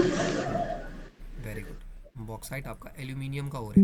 और क्या होता है, ये जो आपका मिनरल्स वगैरह होता है ना, ये प्योर फॉर्म में आपको, जैसे अगर आपको आयरन चाहिए, एल्यूमिनियम चाहिए, तो इनका पहले एक रॉ फॉर्म होता है, उसमें कचरा मिट्टी सब कुछ मिला होता है। तो और को वही कहते हैं रॉ फॉर्म होता है ना। जब धरती से आप उसको एक्सट्रैक्ट करते हो तो और मिलता है आपको, लेकिन और को आप रिफाइन करते हो पूरे प्रोसेस से, तब आपको मिलता है मिनरल, है ना। तो ये आपको मिनरल तब मिलता है। तो बॉक्साइट और है आपका एल्यूमिनियम का। वही सॉरी मिनरल्स में आपको पता होना चाहिए। मिनरल्स जब बोला तो माइंस कौन कौन सा है ये भी पता होना चाहिए। मिनरल्स जब बोल रहा हूँ तो मिनरल्स निकलता कहाँ से है, माइन से। तो माइंस पता होना चाहिए, कौन कौन सा माइन है, हाईएस्ट लॉन्गेस्ट, कुछ भी का माइन है तो उसके बारे में पता होना चाहिए, किसी भी चीज़ का माइन हो सकता है। उसके बाद मिनरल्स के बाद आपका सॉइल, उस जगह की जो मिट्टी है वो कैसी है, मतलब ब्लैक सॉइल है ना, रेड सॉइल है, एलुवियल सॉइल है, कैसा है। उसके अलावा जो है आपका फीचर्स, जोग्राफिकल फीचर्स में क्या आता है बताओ। लेक्स, जोग्राफिकल फीचर में आपका आता है लेक्स। उसके बाद माउंटेन्स, उसके बाद आपका माउंटेन्स, ओके। उसके बाद माउंटेन्स के बाद आता है आपका रिवर्स। रिवर्स के बाद और भी अगर आपको कुछ दिखे अदर्स, है ना, जैसे ऑक्सबो लेक हो गया, है ना, जो भी फीचर आपको दिखे अलग से, वो geographical feature, sand dunes, oxbow lake, ये सब, तो वो सर्च कर लेना व्हाट आर जोग्राफिकल फीचर्स। ये तो नॉर्मल सर्च करोगे what are geographical features class 11 geography, तो आपको मतलब पता चल जाएगा। तो वो चेक करो कि वहाँ पे है नहीं है, राइट। तो उसके बाद नेशनल पार्क्स, उसके बाद नेशनल पार्क्स, नेशनल पार्क्स के बाद आपका वाइल्ड लाइफ। वाइल्ड लाइफ में क्या क्या, वाइल्ड लाइफ में मतलब जो भी आपका वहाँ पे नेशनल पार्क में जो एनिमल वगैरह रहता है, तो वो IUCN इंडेंजर्ड है क्या है नहीं है, बर्ड्स कैसा है, सब कुछ। एक मिनट रुक जा, नोटिफिकेशन, इंडेंजर्ड, ओके। तो वही सब ये IUCN रेड रेड लिस्ट में उसका क्या रैंकिंग है, IUCN वो, ये आपका ये सारा पॉइंट आपका उसके लिए हो गया। अब आगे, एक मिनट रुक जा,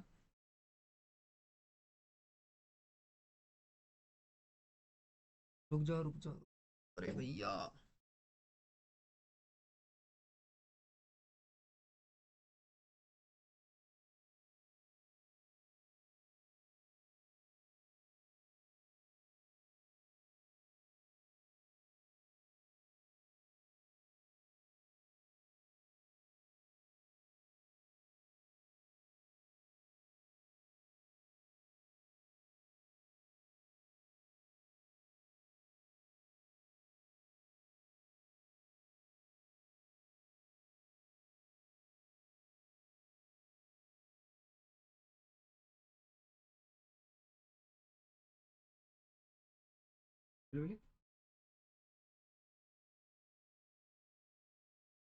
लॉस,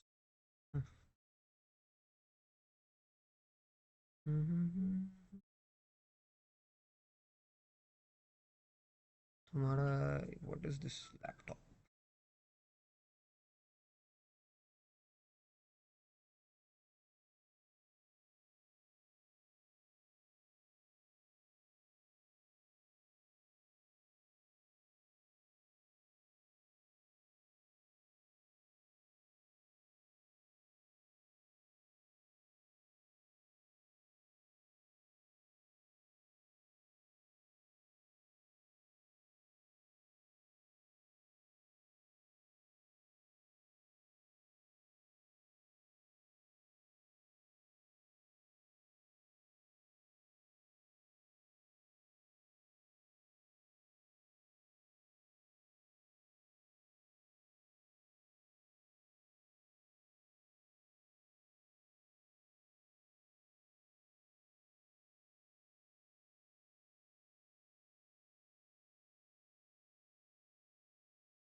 बोलो, इसमें कहाँ तक देखा था। लेक्स एंड माउंटेन्स तक। लेक्स माउंटेन्स तक, ओके ठीक है। उसके बाद रिवर्स बताया, अदर्स नेशनल पार्क्स और वाइल्ड लाइफ के बारे में लिखा था, बस इंडेंजर्ड स्पीसीज। आगे मैं लिख रहा था, है ना? नहीं बताया था। हाँ हाँ, तो आगे लिख देता हूँ, just give me 8 to 9 more minutes, उसके बाद आगे करेंगे। देखो, तो इतना कर लेने के बाद आपको इसके बारे में, हिमाचल प्रदेश के बारे में, जीआई टैग्स के बारे में जो है ये पता करना है, जो जीआई टैग्स है। उसके बाद जीआई टैग्स के अलावा, हाँ अब तो इसमें कुछ नहीं। अब अगला पॉइंट है हिस्ट्री से रिलेटेड। तो हिस्ट्री में आपको क्या क्या पता करना है कि अरुणाचल प्रदेश का इस्टेब्लिशमेंट कब हुआ, राइट, ओके। और उसके बाद 3 स्पेक्ट्रम में पता करना है कि एंशियंट हिस्ट्री में अरुणाचल प्रदेश का क्या रोल था, फिर मेडिवल हिस्ट्री में क्या था, और फिर मॉडर्न हिस्ट्री में क्या था। तो कैसे सर्च करोगे? गो ऑन गूगल एंड या फिर जेमिनी एआई। सबसे अच्छा तो आपको जेमिनी एआई पे ही मिल जाएगा, राइट। गूगल पे ही फ्री में है जेमिनी एआई अवेलेबल, राइट। वो सर्च करना, उस पर आपको आप ये लिखना, give me some points about ancient history of Himachal Pradesh. Give me some points about ancient history of Himachal Pradesh. तो आपको उसमें क्या क्या बताएगा? उसमें आपको हिमाचल प्रदेश में कौन सा पैलियोलिथिक साइट है ना, कौन सा नियोलिथिक साइट है, इसके बारे में। अगर आपको फिर भी नहीं पता चलता कि एंशियंट मेडिवल मॉडर्न में क्या होता है, तो आपके पास कोई बुक होगा ना एंशियंट मेडिवल मॉडर्न का, कोई भी बुक होगा एंशियंट मेडिवल मॉडर्न का, या गूगल से डाउनलोड कर लेना। उसमें ये देखना कि आखिर एंशियंट हिस्ट्री का टॉपिक क्या होता है, एंशियंट हिस्ट्री में क्या टॉपिक आता है, फिर रिसर्च करना कि क्या हुआ हरप्रीत।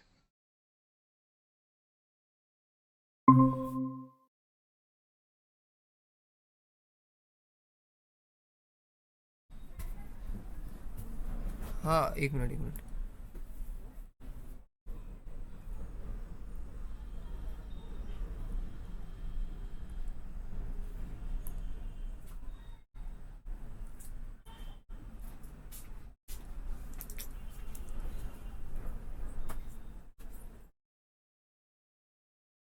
चलो ये तुम्हारा ऑन है, तुम्हारा यहाँ यहाँ तक लिख दिया था ना, यहाँ तक देख लिया, एंशियंट मेडिवल मॉडर्न तक।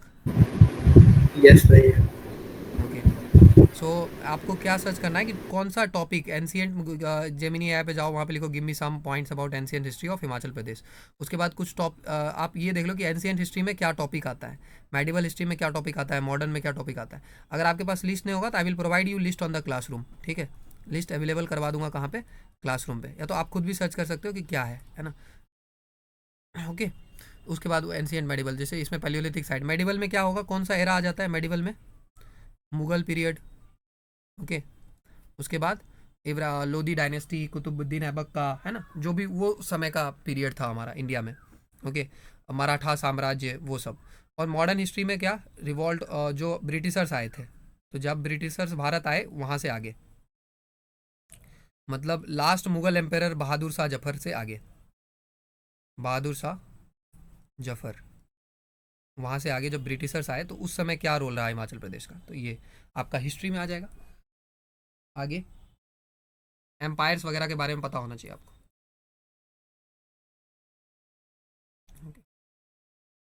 Are you there? यस भैया। हाँ ओके, बस लास्ट 5 मिनट्स है, हाँ, बीच बीच में ये बोल देना आर यू देयर और नॉट, क्योंकि ये कनेक्शन लॉस हो जाने के बाद पता नहीं चलता कि लॉस्ट हो गया नहीं हो गया, ओके। उसके बाद आपका है अगला, इसमें हिस्ट्री तो हो गया, उसके बाद कल्चर। कल्चर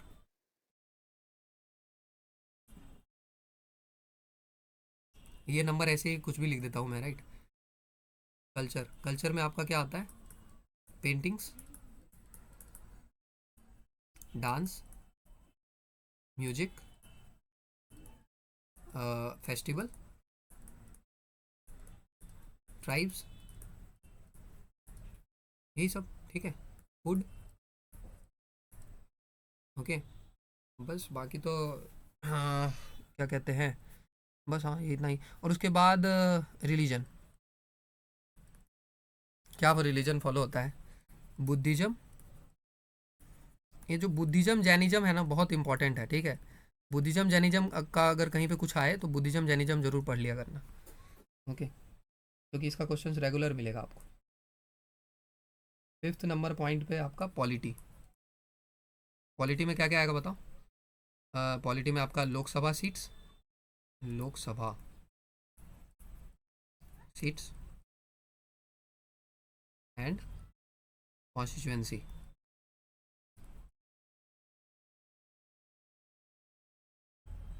उसके बाद विधानसभा सीट्स एंड कॉन्स्टिट्यूएंसीज।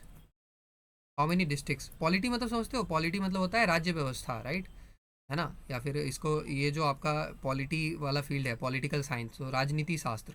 तो राजनीति शास्त्र मतलब इसमें हम राज करते हैं। राजनीति, राजनीति मतलब गवर्नेंस का रूल। तो इसमें हम किसके बारे में पढ़ते हैं? गवर्नमेंट के बारे में, सरकार के बारे में, सरकार क्या करता है, कैसे एडमिनिस्ट्रेशन करता है, तो उसके बारे में पढ़ते हैं। सब कुछ पॉलिटी है ना? तो जो लोकसभा विधानसभा आपको दिखता है, जो भी सरकार कुछ कर रहा होगा ना, सरकार जहाँ पे राज का काम हो रहा होगा, पॉलिटी को राजनीति बोलते हैं। राज मतलब, राज का मतलब क्या होता है? रूल करना। राज का मतलब होता है रूल करना, या स्टेट, स्टेट राज्य से भी बन सकता है। तो स्टेट मतलब सरकार अगर कुछ करे, जो पॉलिसी बनाए या फिर एडमिनिस्ट्रेशन करे, उससे रिलेटेड जो भी है वो पॉलिटी होगा। तो लोकसभा, विधानसभा, उसके बाद जो है आपका पार्टीज, ओके, इलेक्शंस, यही सब है। पॉलिटी में तो उतना कोई खास नहीं है ना? और हाँ हाँ, एक एक आपका ये याद रख लेना, आपको ये सिक्स्थ शेड्यूल पता है? Sixth schedule,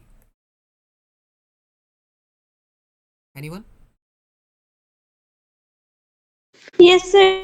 It give a reserve right to some of the states, like हाँ, तो sixth schedule and other schedules, तो ये इसके बारे में पता करना।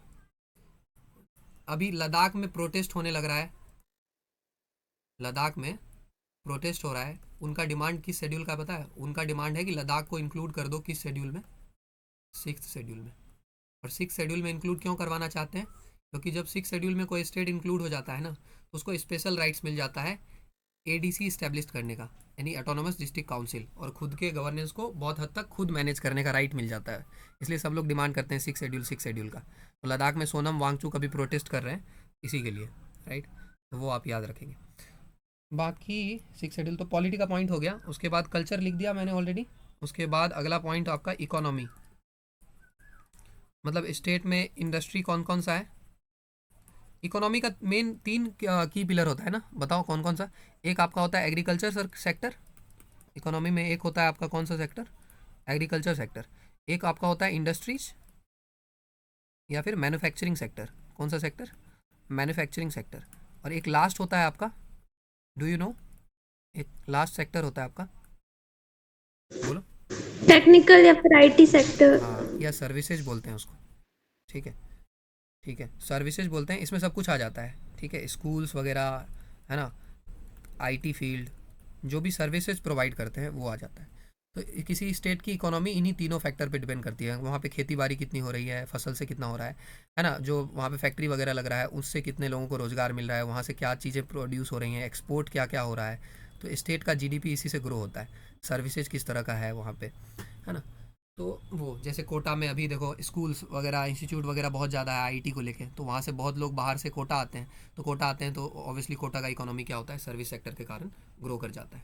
ओके, बेंगलुरु किस सेक्टर के कारण ग्रो करता होगा? Bengaluru IT sector. आईटी के सेक्टर के कारण। उसके बाद पंजाब, एग्रीकल्चर। है ना, इसी तरह से अलग अलग जगह। मुंबई, इंडस्ट्रियल नहीं, सर्विसेज। हाँ देखो इंडस्ट्रीज़ भी मुंबई में बहुत है, ठीक है, तो इंडस्ट्रीज़ के कारण भी, कोई एक ज़रूरी नहीं, इंडस्ट्रीज़ भी है मुंबई में और फिर सर्विसेज भी है मुंबई में, ठीक है। तो ये तो यही सब है। बाकी जो है पांचवा पॉइंट ये था। उसके बाद सोसाइटी, बस give me just 4 more minutes, I promise, last 4 minutes, okay. And ये बहुत ज़रूरी है स्टार्टिंग में करना, राइट, वरना आप ऑफ ट्रैक हो जाओगे तो आपको पता नहीं चलेगा। इसलिए इसको इतना टाइम इसलिए दे रहा हूँ कि क्योंकि ये बहुत इंपॉर्टेंट है सबसे ज़्यादा। जितना आपको मैं पूरे क्लास में नहीं सिखाऊंगा उतना आपको इससे फ़ायदा होगा ये 20 मिनट से, है ना? सोसाइटी जो है आपका, सोसाइटी, सोसाइटी को आपको कास्ट के बारे में पता होना चाहिए, एससी एसटी के बारे में पता होना चाहिए, ओके, ट्राइब्स के बारे में पता होना चाहिए, और ट्राइब्स, रिलीजन्स, ओके, टूरिज़्म, ये सब इसी में रख लेना। और भी आप अगर कुछ ऐड कर सको। उसके अलावा अबाउट स्टेट ऐड किया था, पता नहीं। अबाउट स्टेट, स्टेट के बारे में क्या क्या, स्टेट में नेशनल क्या है, मतलब नेशनल, सॉरी स्टेट में नेशनल कैसे हो सकता है, माय फॉल्ट। स्टेट में आपका स्टेट एनिमल, स्टेट बर्ड, ये सब, बाकी एक्सेट्रा, ठीक है, देख लेना। रामसर साइट्स, रामसर साइट्स, ये बहुत इंपॉर्टेंट, ये वेटलैंड होता है ना, इसके बारे में हम ज्योग्राफी में पढ़ेंगे, है ना। आप नॉर्मल तब तक खुद सर्च करना रामसर साइट्स क्या होता है, कि उसके बारे में पता होना चाहिए, ठीक है। उसके बाद गवर्नमेंट जो भी कुछ कर रहा है ना, उसके बारे में, स्टेट गवर्नमेंट या वो कोई ऐप लॉन्च कर रहा है, कोई स्कीम्स लेके आ रहा है, कुछ भी स्कीम लॉन्च हो रहा है स्टेट से रिलेटेड, उसको ट्रैक करो। उसके बाद इंडस्ट्री तो बता ही दिया। डिफेंस एक्सरसाइज, तो डिफेंस तो अलग से रखेंगे, फिर टेक्नोलॉजी का भी फील्ड अलग हो गया, ठीक है। मतलब जो भी स्टेट गवर्नमेंट कर रहा है, जो भी स्टेट गवर्नमेंट कर रहा है वो उसको ट्रैक करो। फिर 9 नंबर पॉइंट में डिफेंस को ट्रैक करो, डिफेंस, डिफेंस एक्सरसाइज, या फिर डिफेंस का कुछ भी रिलेटेड है डिफेंस से, उसको ट्रैक करो। जैसे कोई अगर, जैसे इन्फेंट्री म्यूजियम कहाँ है बताओ, इन्फेंट्री म्यूजियम,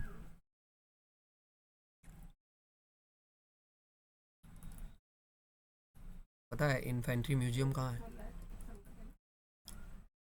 इन्फेंट्री आपका आर्मी का एक पोर्शन होता है, राइट। इन्फेंट्री म्यूजियम आपका माओ में है, माओ, माओ कहाँ है, माओ, मध्य प्रदेश। माओ है मध्य प्रदेश में।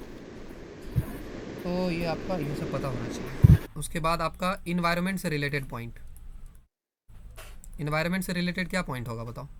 इन्वायरमेंट से रिलेटेड यानी कि रिन्यूएबल एनर्जी पे क्या काम हो रहा है। उसके बाद क्लाइमेट एक्शन के लिए क्या कर रहा है स्टेट, COP28 का एग्रीमेंट के लिए क्या कर रहा है, ये सब है ना। COP28 ग्रीन हाइड्रोजन के लिए क्या कर रहा है, ग्रीन हाइड्रोजन के लिए। इन्वायरमेंट से रिलेटेड जो भी पॉइंट है उसको ट्रैक करो। उसके बाद बस क्लाइमेट ये तो हो गया। ईवी से रिलेटेड क्या हो रहा है, ईवी, इलेक्ट्रॉनिक व्हीकल्स, ईवी समझते हो ना, इलेक्ट्रॉनिक व्हीकल्स, ठीक है। तो वो आपका ईवी से ये इतना, अगर इतना करके जाओगे, लेट मी टेल यू, आपका अलग ही इंप्रेशन जाएगा एसएसबी में, राइट। आपको इतना ज़्यादा पता होगा किसी पॉइंट पे, this I am training you for life, right, not just for this SSB and all, okay, and not just this class, okay. उस हिसाब से आपको सोचना है। और last but not the least, आपको लास्टली पता होना चाहिए स्पोर्ट्स के बारे में। किसके बारे में, sports from that state, from that state. और जब आप स्पोर्ट्स पढ़ोगे तो उसका पूरा कुछ पढ़ोगे, उस स्पोर्ट का टर्म्स, ठीक है, उसके स्पोर्ट्स के रूल्स के बारे में, है ना, उसके बेसिक्स के बारे में, है ना, सब कुछ। और उसके बाद उस स्पोर्ट के हिस्ट्री के बारे में, उस स्पोर्ट के हिस्ट्री के बारे में। बात समझ में आया। हर पॉइंट का अपना एमडी होता है, ठीक है। एक मिनट रुक जाओ, हर पॉइंट का मैं आपको लिख देता हूँ। हर पॉइंट का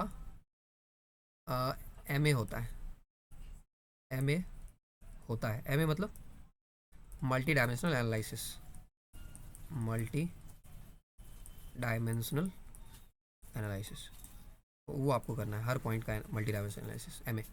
जब आगे से मैं एमए बोलूँगा मतलब मल्टी डायमेंशनल एनालिसिस।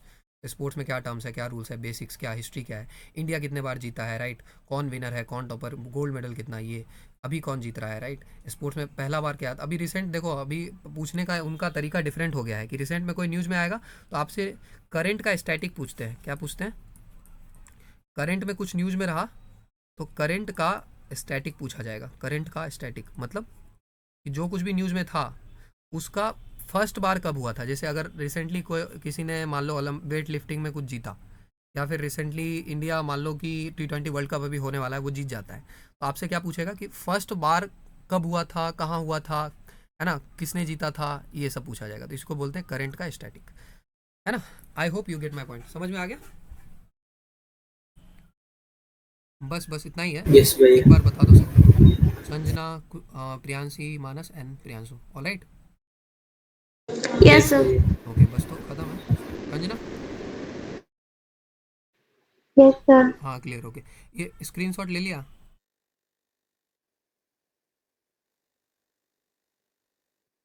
मैंने नहीं लिया भैया। ओके। स्क्रीनशॉट मैं शो कर देता हूँ, किसी को लेना है ले लो, उसके बाद लिख लेना। ये फर्स्ट पेज था, ये आपका सेकेंड पेज है, 1 2 3 4 5 मूविंग।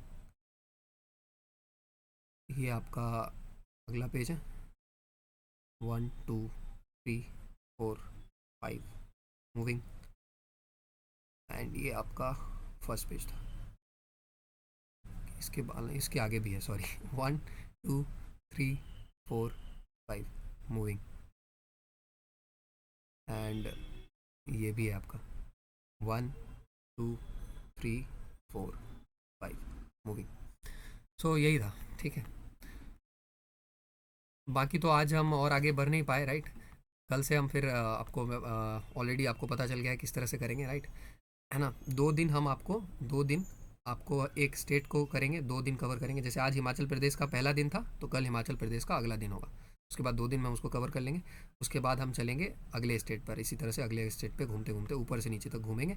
उसके बाद फिर कंट्रीज़ पे चले जाएंगे, बस संडे संडे को कंट्री पे करेंगे, ओके। और उसके बाद मुझे आपको मेन वो पढ़ाना है, क्योंकि ये सब जो है आपका फिजिक्स, इंग्लिश ग्रामर और इंग्लिश सिनोनिम्स एंटोनिम्स, ठीक है। बाकी आज के लिए तुम पे छोड़ता हूँ, तुमको जितना करके हो पाता है उतना करो और फिर मेरे को भेज देना, ठीक है।